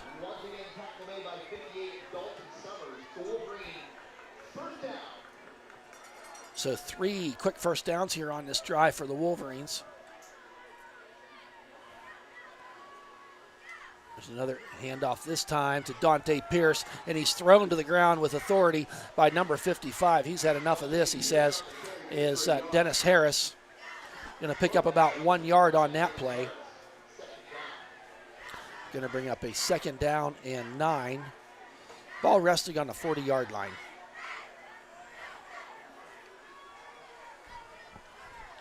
Quick, trying to bowl his way in there was Dante Pierce, and Powell moves very little as he gets about 1 yard.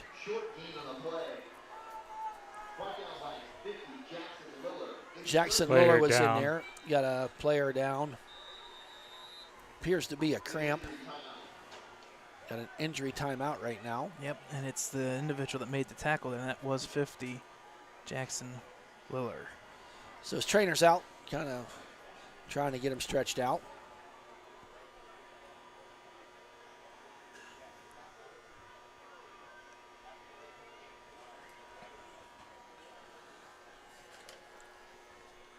So we'll just hold it right here. Hey, gotta thank. Hey, and we gotta give a shout out down at the concession stand. We got nachos up here again tonight. Understand they're listening down there. Folks, if you're at the game and listening to us, go down there and get something to eat. If you don't come to the games, come to the games. Enjoy some great football. Support the concession stand both on the Ellwood side and the visitor side. The band boosters do that one over there. But shout out to the people helping in the concession stand, and we do appreciate getting some food up here ourselves every week at halftime.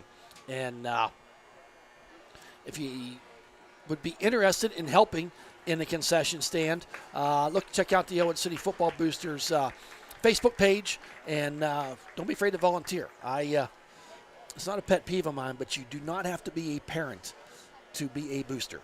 Right. You can help out anytime, anywhere you want. So third and 8. Yep, 3rd and 8. So got 2 wide outs to the left, 1 to the right. There's a handoff to Elijah trying to get forward. He's going to get the first down. That's a hard earned run there for Elijah Palmer McCain. Brought down by Dennis Harris, but not after about a 10-yard gain. He needed 8. He just kind of followed his blockers that time, and more importantly, he kept them legs churning. So now, ball on the 28-yard line. Wolverines down by 8. Handoff this time. Elijah. No, that was Luciano Gagrick. Gets it down to the 19, or 21. So Tyson Florence with the tackle. I can't believe I've gone 4 plays without saying his name because he's in on about everything. So now 2nd down, and I'm going to call it 4. Smiley. There's a handoff to Elijah, and he got bottled up. I think some misdirection there. He almost fumbled it there. Yeah, and a little extracurricular activity after. I think there's some frustration setting in on some of the Western Beaver team. And that play just didn't have much of a chance to develop, as I think somebody zigged when they were supposed to zag. So 3rd down and 4. Smiley hands off to Gagrick, weaves his way up the middle. He's got dragged down from behind, but he gets down to the 10-yard line. More importantly, got the first down. So Moore brings him down with Florence there, but Gagrick has a little different style of running. He just kind of north and south, and 1st and 10 from the 11. They can't get a first down. Hand off to Luch, dragging his way forward, brought down there by number 2, Dante Green, but going to give Luciano Gagrick about a 3-yard gain. So, like I said, the Wolverines can get a first down as they're standing right there at the 1-yard line. So 2nd and 8 from the 9. Smiley, handoff this time to Elijah, cuts it inside, rolls his way forward. He gets down inside the 1 yard line. Wolverines knocking on the door 55 on with the tackle. 3:18 remaining here in this third quarter. Give Dennis Harris credit with the tackle. So Declan O'Brien checking in. Maybe a little big man package going on. We have Drake Davis in there in the tight end position. Logan McClymon's the big guy out over the ball on this 3rd and 1. He did not get the first down. Into the end zone he goes. Touchdown! Touchdown, Mr. Elijah Palmer McCain with 2:50 to go. Ran the ball in from about 2 yards out. So the Wolverines make the score 20-18 and a very, very big 2-point conversion forthcoming. Nice drive there by the Wolverines. Started on their own 33, marched at 67 yards. A little bit of combination. Most of all that came on the run. Did them yards. So, kind of got things spread out here. Shotgun is Smiley. Waits the snap. He goes back to pass. Rolls out to his left. Meets some duress and is thrown. Oh, just a little short as Luciano Gagrick tried to make a valiant effort diving for that ball. So 2-point conversion does not go. So we stand right here at 2 minutes and 50 seconds left to go in a fast-moving third quarter. That drive there, Western Beaver 20-18. like you said, Thad, 13 plays, 67 yards, total time of 4 minutes and 40 seconds off that clock. Big one there for Elijah Palmer Kane. Yep, you guessed it. He cracked it. 30 yards, 2:07 on the evening. 2:07. He's going to be moving up the list here for all-time leaders. We'll get that for you after the game. He came in tonight 4th in Whipple and rushing, and he's going to blow that one. It's Yeah, going to be he's not probably gonna be- 2nd or 3rd easily by the end of the evening. But more importantly, got an early touchdown in this second half. Still got a whole quarter to go. A 2-point conversion, that's tough because he was wide open there, Thad. Gagrick was Yes, he wide was. open. But It's the whole quarter. when you're throwing from your back foot like that, Yes. it's tough. So here is Mason Walters. Run up in the kick. And kicks it to left this time, right there in the middle, and wisely just falls down on it. I like that play if you're Western Beaver. So Dorian McGee gets the ball. So it'll be first down, Western Beaver, and boy, these extra points is really starting to. It's put We had an extra point blocked. Yep. We had a 2-point conversion fail. It puts you behind Western the 8 ball. Beaver, had an extra point blocked. So on the 37-yard line, Peel. Low snap. Picks it up. Looking for somebody to throw to. Throws it down there. And what a catch by number 9. You got to be kidding me. He's at the 10. 5. Touchdown. You can flag him. Yep. Good for you. As Dorian McGee caught the ball, went into the end zone, and was waving at the Wolverines. He will get the touchdown. And he just waved again, too. He was on the opposite side, and he just said, Psh, I don't care. He just said, I don't care about either that way, flag. Brad, that's Well, it's a busted play. yes. The line needs to be aware of what's happening with the quarterback. Well, at the I think same they time, did, but your quarterback's got to be too. And Yep. hey, there was coverage. McGee was covered. He Yes. just was able to get that 6'1" arms out there. So they're going to get unsportsmanlike conduct. The touchdown does count. Unsportsmanlike conduct is the call on the Golden Beavers. That penalty will be assessed. on the kickoff. Yep. On the kickoff, and I Personally, I'd rather assess it on the PAT attempt. That's what I would love to do. I would love to assess this on the PA attempt because right now it's an 8-point lead. you're right. Kicking back 15. So here's up with the kick is Winterhalter, and that kick is huge because it's good. That makes it a 9-point game. As a coach, how do you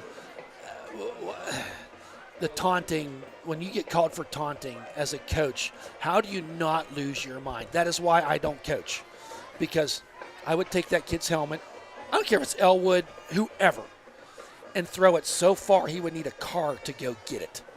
Folks, And the game would be over by the time he was back. if you taunt and you're around Thad, give him more nachos. Well, it's just silliness. No, I wholeheartedly agree with you.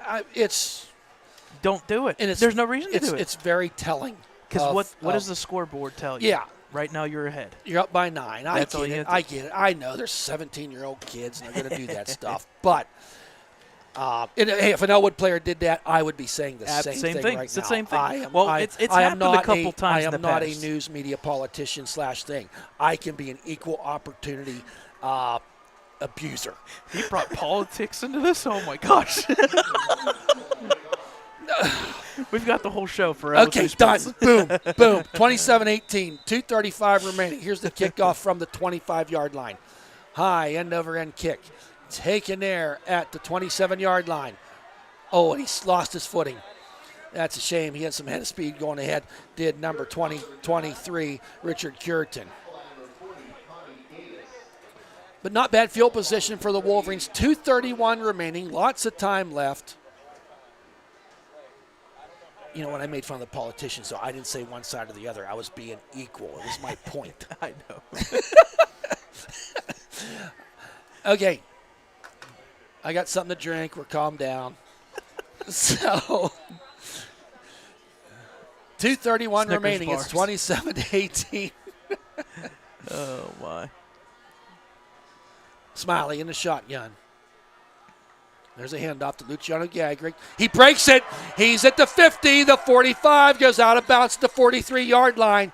A nice pickup. I'm going to give him about 19 yards on that play. Give him 20, why don't we? For Gagrick.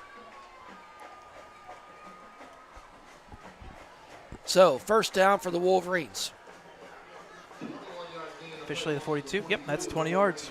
So the thing is right now, I mean, you got time of possession once again. Yeah. Western Beaver's just been able to, when their scoring drives have not been more than a minute.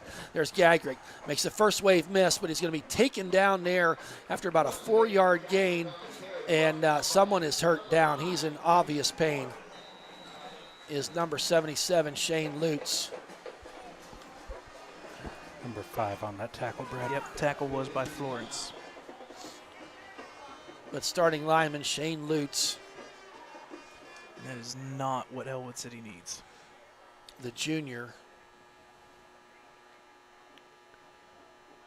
I did not see what happened, but you knew as soon as he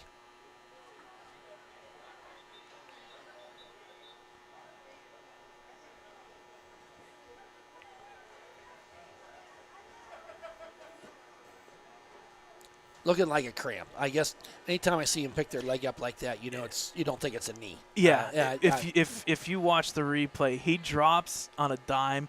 That tells you he felt something, and it's like, oh gosh, it's the end of the world. Yeah. That hurts. He's an obvious discomfort. Yes. And, if you ever get a cramp, I don't recommend it because it is not pretty. Especially when you get the cramps where you actually can see the muscle. Oh, that drives me nuts. So, 27-12, Western Beaver leading. 2:12 remaining in this third quarter.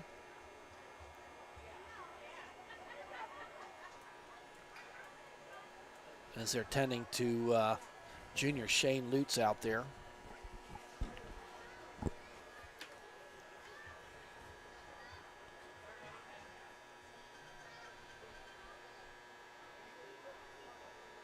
So we take a quick time out here. We'll, maybe he's getting up. No, not quite yet. Yeah, folks, we'll take a timeout here. 2:12 remaining third quarter, 27-18 Western. Well, never mind. Yep, he's Hey, back he up. heard me. Not putting much weight on that one leg. He's putting some on Starting there. too slowly. Very slowly. That's good, though. He's starting to put a little bit more weight on it. Just Yes, enough he's to coming across. So I see a 74 out there, but don't have one on my roster. So that's going to bring up a 2nd down and 7. Ball on the 39-yard line. There's a handoff to Elijah, makes the first wave miss. Taken, ridden down there nicely by number 58, Dalton Summers. Gets that gain to a minimal.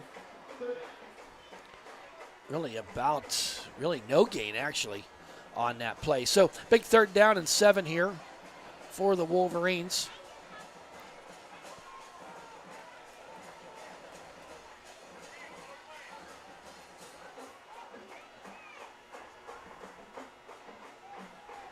As they come up to the line. Smiley in a shotgun. Handoff there to Elijah. Oh, met hard. He had a seam there, but it closed very quickly. That was number 5, Florence. Pretty good player. Here is Florence we're seeing here tonight. So 4th down here for the Wolverines. Minute 13 remaining in this 3rd quarter on this 4th and 6. Big play here. Wolverines were 1 for 1 tonight on 4th down. They got one earlier, didn't they? I believe so, yeah. Worst case scenario, if you turn this ball over, it's like a kickoff. Yeah, but we want that first down. Trying to keep it going here. Smiley in the shotgun. Goes back to pass. Fakes the handoff. Throws it down there and intercepted by number 2. And he's got blockers. He's at the 40 and hit there by Luciano Gagrick. Still going. Gets it out to the 48-yard line. Dante Green on the tip drill. The ball just bounced off the hands of the intended receiver, and Green grabs it and ran probably about 23, 25 yards after the interception. So you're thinking on the 4th down, incomplete pass, but you turned it over and gave them a little life. A lot of life, actually. Now, all the way into the 47-yard line. So Western Beaver finds themselves in Ellwood City territory. Peel back to pass. He's got some time. Throws a sling down there.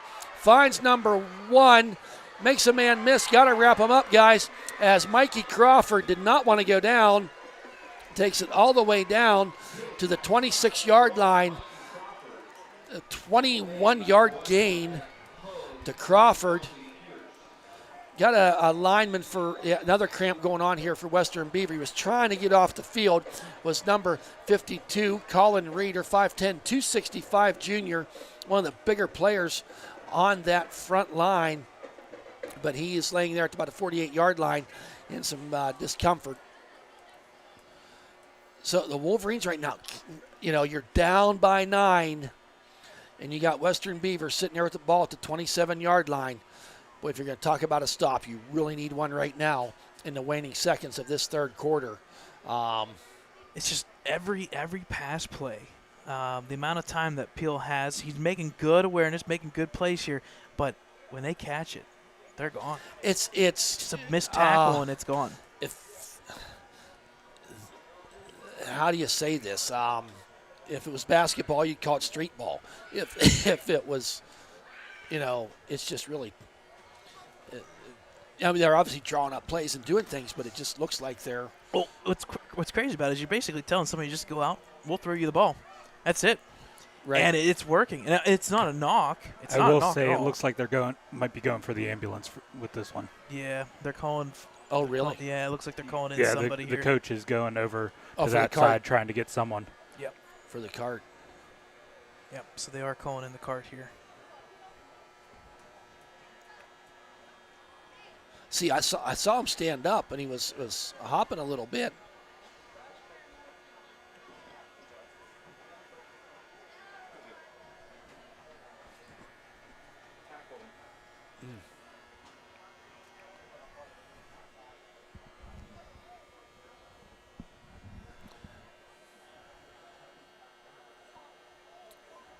So right now they brought the cart out.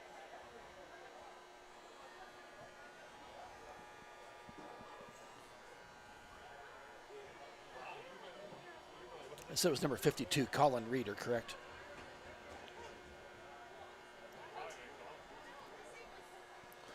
And from what I'm seeing wise, I think it's a product of his own individual player on his side falling back.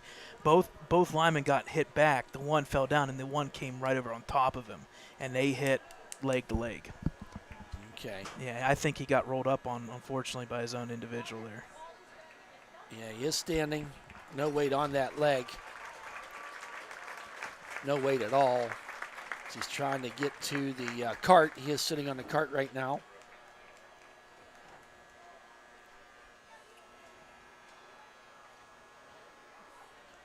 We can assure you it's lower body. I mean, we can say that.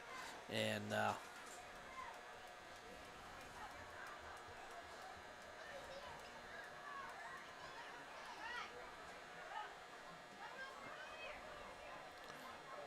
so number 52, Colin Reeder, the junior.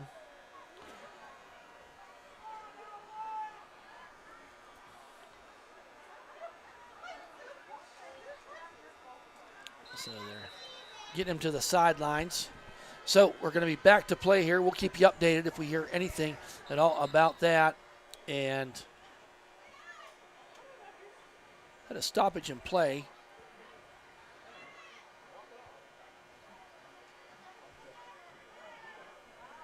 Number 2 went off the field Yes, after he he was did. lined up. Number Now he's 3 comes back. Oh, yeah, number 3 comes back. Huh. Okay. I don't understand that. Yeah, that one we don't know.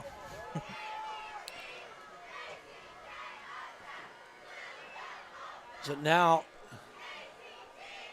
Peel is walking over. It's like they're letting the clock. Yeah, they're gonna let it go. We have a difference in time. So the play clock is 1 second behind the third quarter clock. Yep. So that is the end of the third quarter. 27-18 favor Western Beaver. We'll take a quick timeout.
Welcome back to the fourth quarter, folks. 27-18 here. Just one score. Yeah, one score in that third quarter. Yeah. No, 2 back to back. Okay. Yep. Kind of official timeout as they're trying to set the Sticks chains again. over Yep. there. Yeah. Okay. Score in that quarter was 7-6 in favor of WB, and that's a Right. big 7. It is, because that made it a Two-score 9-point lead. But Wolverines defense needs to tighten up here as Western Beaver finds themselves 1st and 10 from the 27-yard line. All right, now we should be good. Here's Peel back to pass. Gets some blocking, throws it down there, got his man. Touchdown! Mikey Crawford, 27 yards. And I tell you what, this Peel, we forget he's a freshman because he makes some of these plays look really easy. Crawford now makes the score 33-18. First play of the fourth quarter. That drive started at the 47-yard line in Ellwood City territory. So they drove 47 yards and points off an interception. Points off of turnovers goes into that category. So up by 15, want to make it 16. And they do. So just like that, start of the fourth quarter, 11:55 remaining, 34-18 in favor of the visiting Western Beaver. We'll take a quick timeout.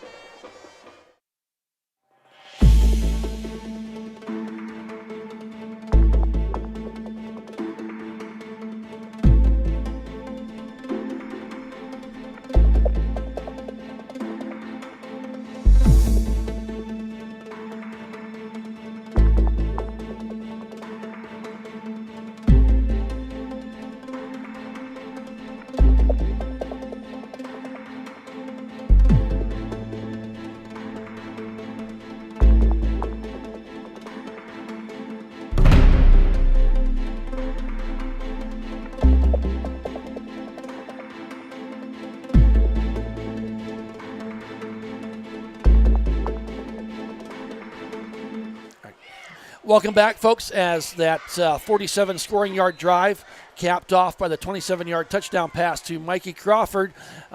Kick is underway, and it is going to go out of bounds at the half-yard line. And one of the coaches over at Western Beaver, are you kidding me? Yeah. Dante Pierce let it bounce behind him. I'm not saying it was the wrong thing to do, and lucky for the Wolverines, it almost hit the pylon. It was close. I mean, almost rolled right into the pylon. But with that, Wolverines now will have it 1st and 10. And now all of a sudden you find yourself down by 16. So lots of time left. 11:55 remaining in this fourth quarter. But I tell you what, they're going to make him kick again. Well, the coach over there is livid. He thinks Dante touched it, and he is letting the official know about it too. I didn't see that.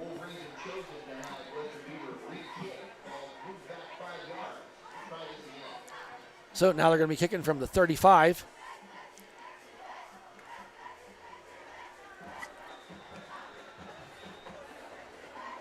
Is Winterhalter. The run up and the kick. Line drive kick this time. Taken there at the 15-yard line by Dante Pierce. Tries to change direction, and wow, there was 5 white shirts around him at the 30-yard line. My goodness. Not a lot of blocking downfield on that one. He does get it out to the 30-yard line. So we'll call it the 32. So Wolverines will have the ball 1st and 10 at the 32-yard line.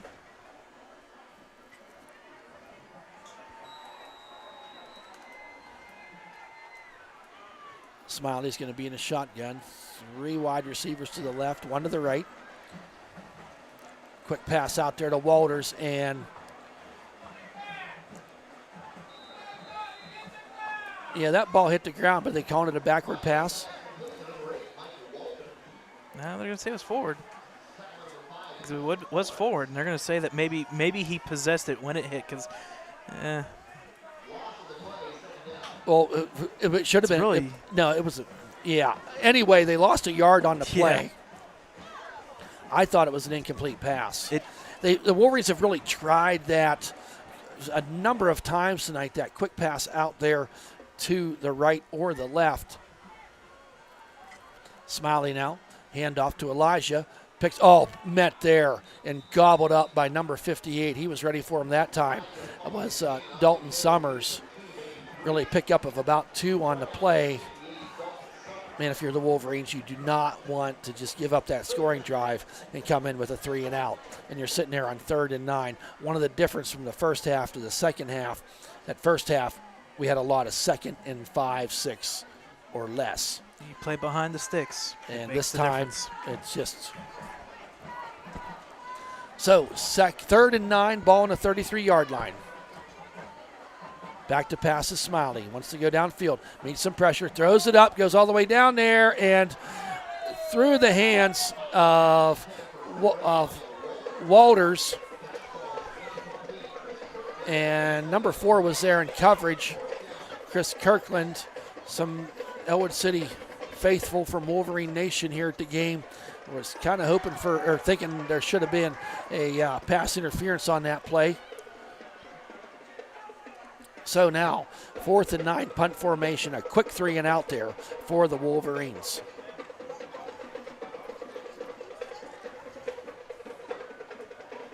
Awaits the snap. High snap, but he gets it. Almost blocked. Wow. That was darn close from being blocked. But gets an Ellwood City roll all the way down to the 21-yard line. So a good punt there for Declan Gray. Almost got blocked. So 17. What was that, about a 46-yard punt? Yep. Depending if it's 21 or 22. I'm seeing 22, so 45. Oh, daggum. Listen, if it rolled a little bit like, I don't know, a foot, I'd have been right. you would have been right. We'll take it. You're within a 1. I'll take it, no matter what. So now Western Beaver, 10:08 remaining. Both teams have all 3 of their timeouts. If you're Western Beaver here, you're now just looking to close the book here, get another score, and maybe end this, kill some clock. Wolverines, you got to get a 3 and out. Yep. You have Turnover would be so beautiful right now. Yes. That would be crucial. Peel in the shotgun. He goes back to pass. Throws it. Oh, dropped. And there was a hold. Good call. When you see a jersey get pulled, that's usually a good sign that the laundry will be coming out. So the pass falls incomplete to Florence. Actually, one of the few incompletions. Peel's been pretty spot on here. Yep, and if you're able to say you send him back. Yep, they're going to send him back.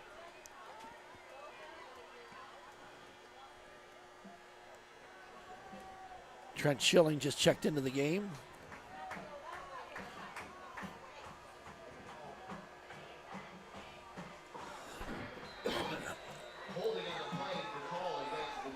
So it's going to be a 1st and 20. Peel. Oh, delayed handoff once again to Florence. Up the middle he goes. Going to get hit from behind, but wow. Picked up a whole bunch of yards all the way out to the 39-yard line. That's going to be enough for a first down for Western Beaver. Schilling brings them down.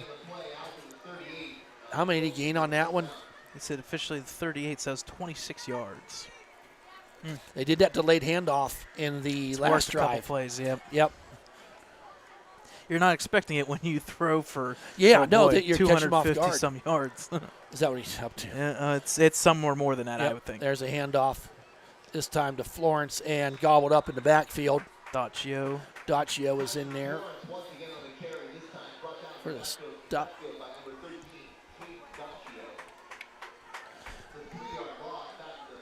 So loss at 2 on the play. Makes it back to the 35. 9 minutes, just a little over 9 minutes remaining in this contest.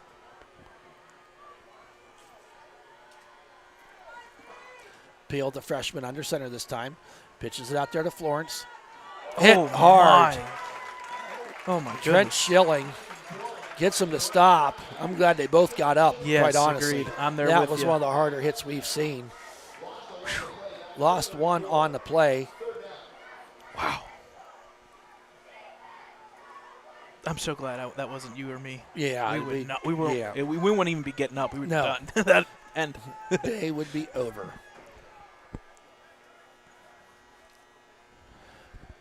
All right, big third down. Yes, 3rd down and 14. Western Beaver. I formation this time. We've not seen that a lot. Back to pass. Gets a little bit of time. Throws it deep. Down the field he goes. Finds number 1. What a catch. Mikey Crawford, and going to be a huge gain on the play. Richard Curtin in coverage, and the coverage was there. It's just Crawford standing up there at 6'3". These tall, long receivers right now for Western Beaver are showing that strength. And on top of it, Peel did get hit, But it was a split-second throw, and he got it up just in time. The line held just enough, and that's tough. What was the gain from the 34 to the 31? 35 Do your yard math, pass. 35 yards. So, ball in the 31, 1st and 10. I'm going to comment on Peel. Well, hand off there to Florence, makes his move, cuts up the middle, and he's going to find his way into the end zone for the 31-yard touchdown run. Wow, good googly moogly. Did he run right up the gut there, did Florence, for 31 yards for the Western Beaver touchdown, making a score 40-18. Florence is a heck of an athlete, and Peel, I'm telling you guys, he's going to be fun to watch for the next 3 years. I love his decision making, and he's willing to stand in there and take a hit. And when he's them long passes under pressure, here's the extra point. It's up and good. Count it. 41-18. 8:04 remaining. Let's take a timeout.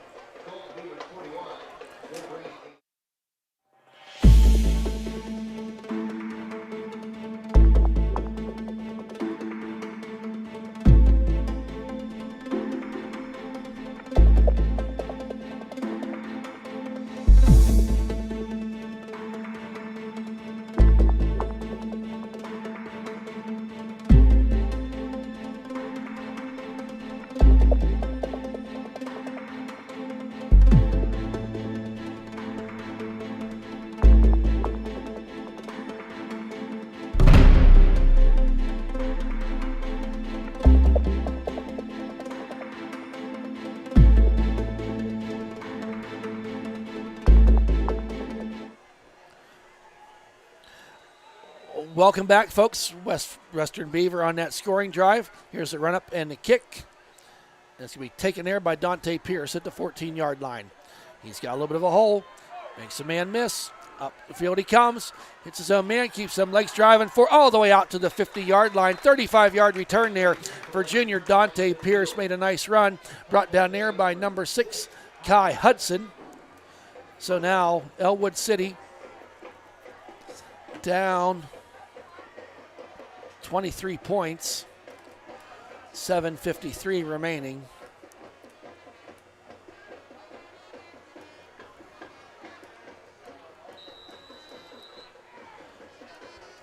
So Smiley now in the shotgun.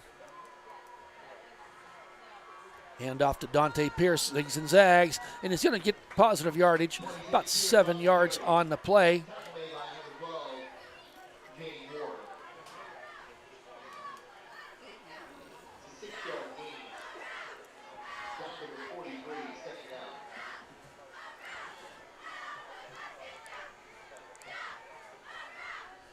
So 2nd down and 4 as Smiley's back in the shotgun. Hand off to Elijah. Zigs his way through. I don't think he's going to get the spot for the 1st down as Florence was in there to slow him down. Once again, tackled by 4. Ball to 41, it's 3rd down. So now 3rd down.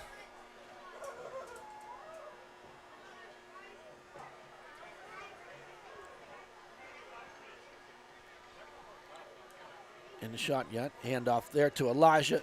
It's stripped and driven back. Hit there initially by number 55, Florence, and Dennis Harris was in there to slow him down. So did not get enough for the 1st down, so it brings up a 4th down and 1. The Bigs coming in now for the Wolverines on this big 4th down play.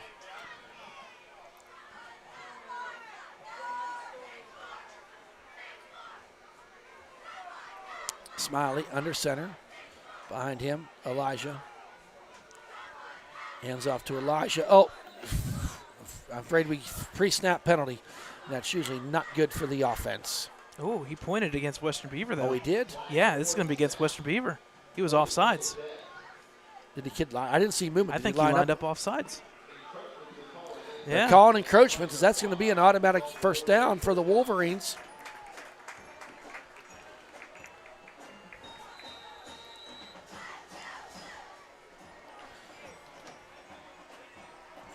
So, new set of downs here for the Wolverines. Ball on the 35-yard line, just at the 6-minute mark remaining in the game. Quick swing pass out there to Daylon Curie, and he's hit immediately. Really no gain on the play. Something we've not seen tonight, that north and south passing. We've just not seen them try to take the ball down the field a whole lot tonight. Well, that was the key to the game. We said get vertical, and unfortunately one team did tonight, but it wasn't in our favor. They've gone more lateral. Yeah. I thought you were going to say we've gone plaid. Spaceballs reference. But, okay, never mind. I missed it. I must have dozed off during that part. So Smiley now in the shotgun on a 2nd and 11. Another quick pass out there to Walters. This time he's got some blockers, and yeah, it's coming back. Yeah, I call every hold now. Yeah. All of a sudden, everything's a hold. got a flag on the play. Walters is not getting up real quick. It was initially okay, and then On the side, unfortunately, it looks like a cramp. yeah, it's cramping definitely up. cramped for Walter. So your leg's already up. He's being stretched out here So by. he picked up about Yeah. 10 on the play. I think they're going to say the 31 officially, and then Is- back. I think where the hold was. Yep. Was 31. So taking her back to the 41-yard line. So replay the down, so they will. Going to be second. Yeah, the hold was, you got to kind of realize sometimes. The hold was downfield 9 yards. So it's going to be, no, that's the wrong stick. 2nd and 16. Yep. It was downfield. Anyway, 2nd and 16 for the Wolverines.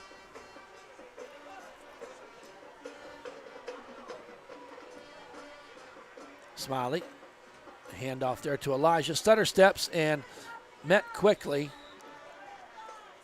by Florence.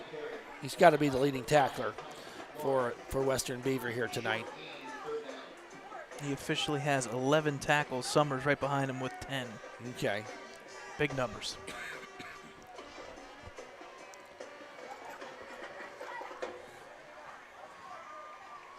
So 3rd and 13, ball on the 38-yard line for the Wolverines.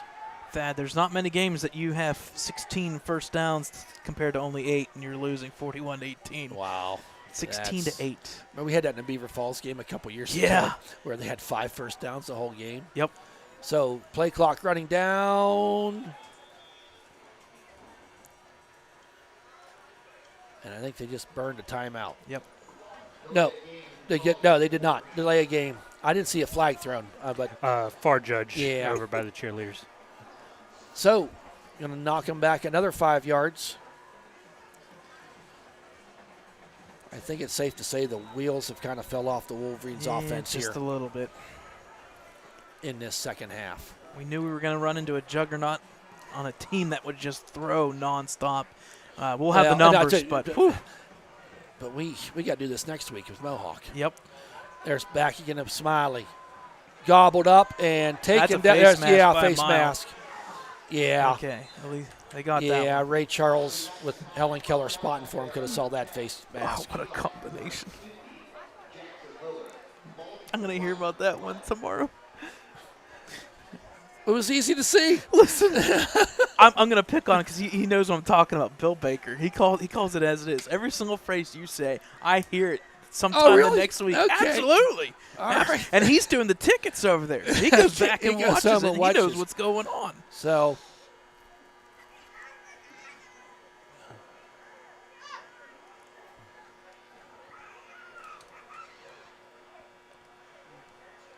they're coming over to talk to Coach Bradley.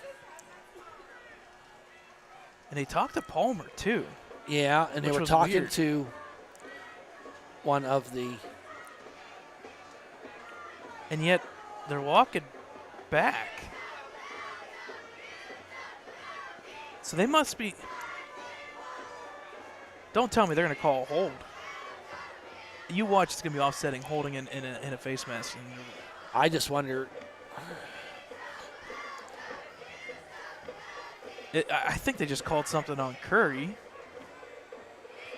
Well, let's just wonder if that's Because he was in the backfield, I believe. and the officials calling him over to talk to him. Yeah. And he's like wondering what the heck. Uh-oh.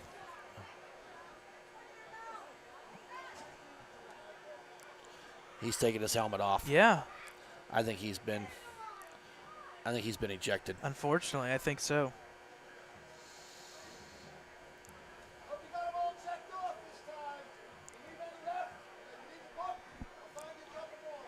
They're still talking. The officials are still congregating. I'm assuming something was said or something happened in the Had pile. to have been. Had to have been. For somebody to be ejected, it's either a really, really bad aggressive hit that's really, really, really, really bad, or you said something. But I was going to ask you, if you get your second taunting call, do you get kicked out? I don't know about high school. I don't know about high school either. Don't know about personal fouls in high school, unfortunately. That is something we should probably look up at some point. So And I do have a rule. long discussion. And it's unfortunate because it's 4:14 or 4:15 left on the board. This game's pretty well at hand.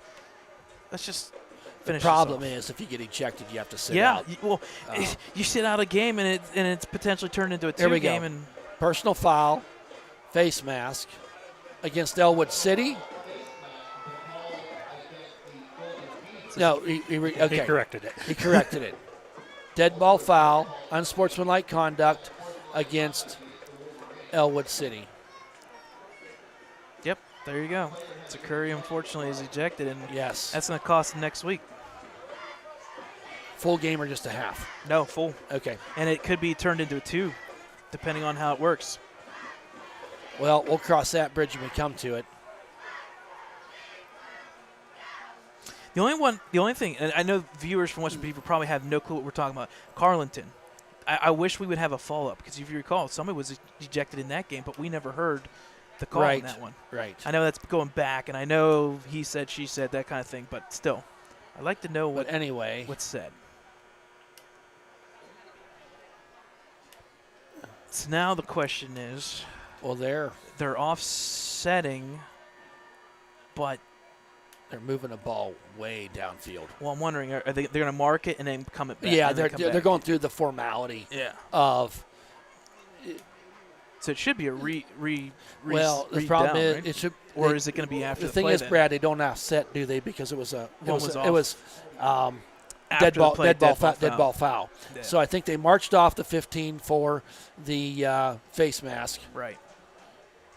Because offsetting would just keep it as is. Yeah, but and But, replay the but down. the face mask is 15, so in reality, Yeah, this is going to potentially just be a mark off it back as is. But it's just, like you said, that you got to go through the formality.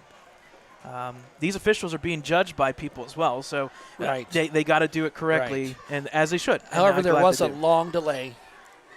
We're back out at it. Yep. We're 3rd and 18. Ball on the 43-yard line. Smiley in the shotgun. Throws it out there to Declan Gray. He's got a lane. Up the middle he goes. Waits for a blocker. He's going to get a first down. He needed 18, and he got 19. Did Declan Gray on the catch. Wyatt Sparbaney with the tackle, but not after a 19-yard gain. So 1st and 10 now for the Wolverines. 3:55 remaining. Who made the tackle again? Sparbaney, 33. Thank you. So Smiley in the shotgun. Hands off to Elijah Palmer McCain. Tries to stretch it out, but number 12 was all over it for really Gerjuan Moore.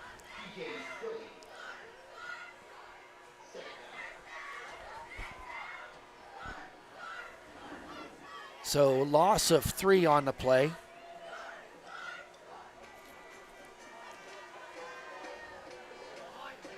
Now 2nd and 13. Smiley in a shotgun. Elijah tries bowling his way forward. Going to get back to the original line of scrimmage. Going to bring up a 3rd down and 10. 3 minutes remaining.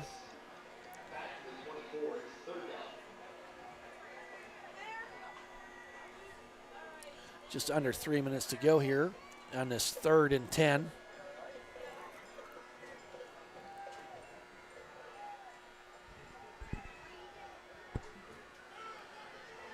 Three wideouts to the right, one to the left.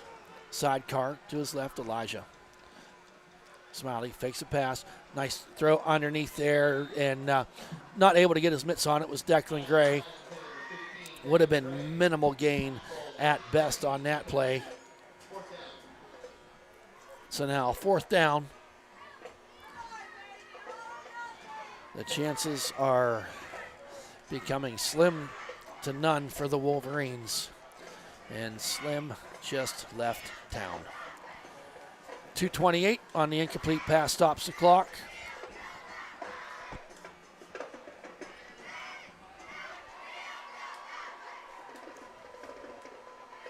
Smiley now in the shotgun. Back to pass. Looks to the end zone. Throws it down there for Michael Walters. And It hit him right in the top right shoulder. yeah, there was good coverage down there. Oh, darn, that would have been Ball's nice going to have. go over on downs, but I like the play. Just wasn't quite able to get it executed to success. So 2:22 remaining. Wolverines have 3 timeouts. Western Beaver has 3.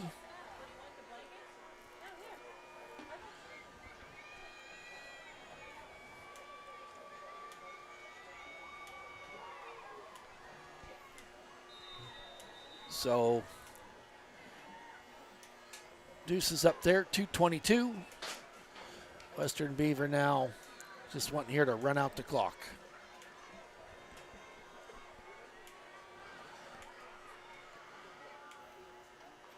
Here under center, gets the handoff gobbled up there by a host of Wolverines. PJ Du Bois is in there to stop him and wrap him up. Barbaney on the carry.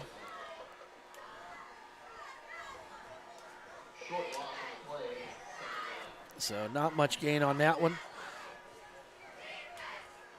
One thing a little bit different about this new turf field here at Ellwood City.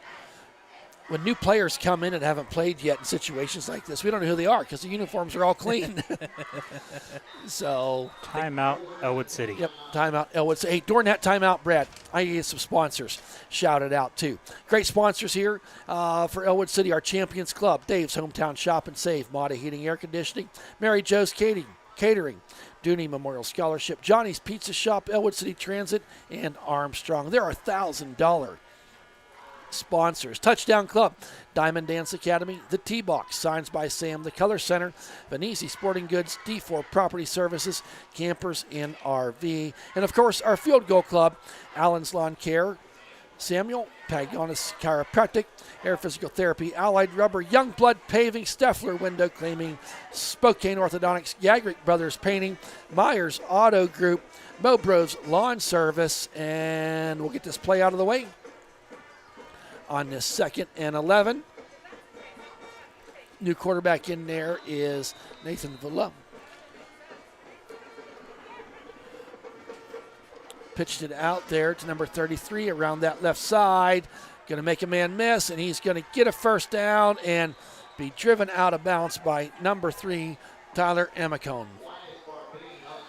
So don't forget our great funeral homes here in town, always sponsors of so many of the extracurricular activities at the schools.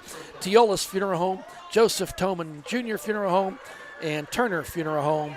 They will be the last to let you down. So, $137 going out of bounds there, stopped the clock, but he did get a first down. Ball on the 38-yard line. Don't forget, folks, JV game here Friday night. He takes the knee. It is Aiden Vula. He's a freshman, too, coming in there at quarterback. Brad will have everything out there on our social media sites here in the coming over the weekend to see what all we're covering next week. I know we got volleyball, that big golf match on Monday. You'll be updating that, I'm sure, as it proceeds throughout the day. Yeah, Monday, golf, Tuesday, soccer, Wednesday, middle school, Thursday, volleyball, Friday, back Tuesday, here. I'm pretty sure we got Beaver volleyball home. It's away? Yeah. Okay. It's at Beaver. Yep. Big section matchup there. Yeah, you and I were thinking they have 3 away games in a row. And it's like, wait, what? Right. It's almost a week and a half away. But if you think about it, they started the year with a couple at home. Yes, they did. But So- and that's a big one. That one at Beaver. Yeah, woo, that's going to be a kinda, tough one. Kind of be telling of where we are at as a volleyball team. So about a 9-second differential here from the play clock to the game clock. We're going to get one more kneel down. Folks, stick around after the game. Brad will punch some numbers on the screen. We'll check some out-of-town scores for you, as that will be the final play of the game. And I'm going to say Ellwood City faithful, probably a little bit of a disappointing performance here tonight, as they got outscored 41-18 to go with the loss. So with that, that's our final from Helling Stadium. Western Beaver, Golden Beavers, 41, Ellwood City Wolverines, 18. We're going to take a break. We will be right back.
All right, folks, welcome back here to Helling Stadium. Final score in favor of the Golden Beavers, 41-18 on the evening. The past game, we said it, and when we put up the stats here from this game, it's going to be crazy numbers for the Golden Beavers. Here are those numbers. Final score 41-18. Rushing yards, big number, crooked number there for the Wolverines, 287 to 172. Give credit to Florence. He had big numbers as well for Western Beaver, and he went over 100 yards. Passing yards, only 69 yards tonight for the Wolverines. It worked out well starting-wise in that first quarter, and then unfortunately fell apart. Here's that crooked number on the opposite side. Passing yards for Western Beaver, 338. Wow. So Javen Peel last week, 331. This week, 338. 669 yards in 2 weeks of passing. My goodness. Total yards, 326 for Ellwood City, 475 for Western Beaver. Both teams, 3 turnovers. Turnover City today. Penalties, 8 for 40 and 11 for 84 for the for Western Beaver.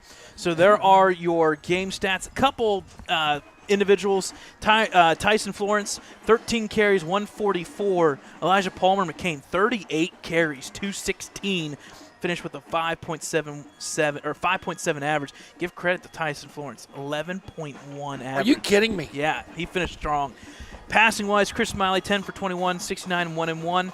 And then Javen Peel, 12 for 17 at 338 for 4 touchdowns. Let's do some quick math here. What's that average? That's exactly where I was headed. 338 divided by 12. Woo! 28.2 yards per pass. Wow. My goodness. That's not 1. That's 2 first down on average. Give credit passing-wise or reception-wise. Mikey Crawford, 7 for 149, a touchdown. Dorian McGee, we saw him. He was a beast. 4 catches, 144, 2 touchdowns. Heck, what's loaded in there? Tyson Florence, 144 rushing. He also had 1 catch officially for 45 yards and a touchdown. So Tyson Florence, Mikey Crawford, Dorian McGee, and, of course, Javen Peel on the evening putting up numbers. Defensively, we want to give a shout-out as well. Caden Dacia finished with 8 tackles. Dante Pierce came on this week in the second half on defense in this one, 6 tackles. And then for Western Beaver, Tyson Florence, 11 tackles. Dennis Harris, 10 tackles. And Dalton Summers, that middle linebacker, also with 10 tackles. So there you go, folks. There are your stats from this one. Quick little update on out-of-town scores. Right after us here, Thad's going to take us out. Please try to put on that Neshannock Beaver Falls game. It's 20-20 no in kidding. overtime. Because it was 20-6 at half. It was. It's wow. 20-20. Mohawk defeating New Brighton, not even close, 42-6. I want to say Freedom was leading and finishing off Riverside. We'll get an update there. Central Valley was up 28-7 at halftime on Newcastle. That one's going to be on one side there for Central Valley. Shenango pulls the upset. They beat Rochester 18-6. Union holds on and beats Laurel 33-14. And the Quips once again walk away with a touchdown win, 29-22 over West. All is well in Aliquippa. All right, Thad, take us out. Great. Hey, busy week next week. Keep up with our media outlet pages. ECWolverines.com, Ellwood City Wolverines on Facebook. Brad Welsh on Twitter. Actually, I do have a Twitter account, but I don't post anything. I just read everything that Brad sends me. Brad Windhorst. Brad Windhorst. So, what did I say? Brad Welsh. Brad Windhorst. Oh, man. Ow. Oh. It's okay. Oh. It's okay. What was in them nachos? Anyway, with that, folks, on behalf of cameraman Dakota Marshall, Brad Windhorst. There we go. Our producer, stat extraordinaire, just the man with the plan that got everything going on, and myself, Thad Sturgeon. We hope you've enjoyed the broadcast as much as we've enjoyed presenting it to you. We'll be at a lot of events next week, but be here next Friday night, 7 o'clock. The Warriors of Mohawk coming to town. Have a great weekend, everybody. Go Penn State.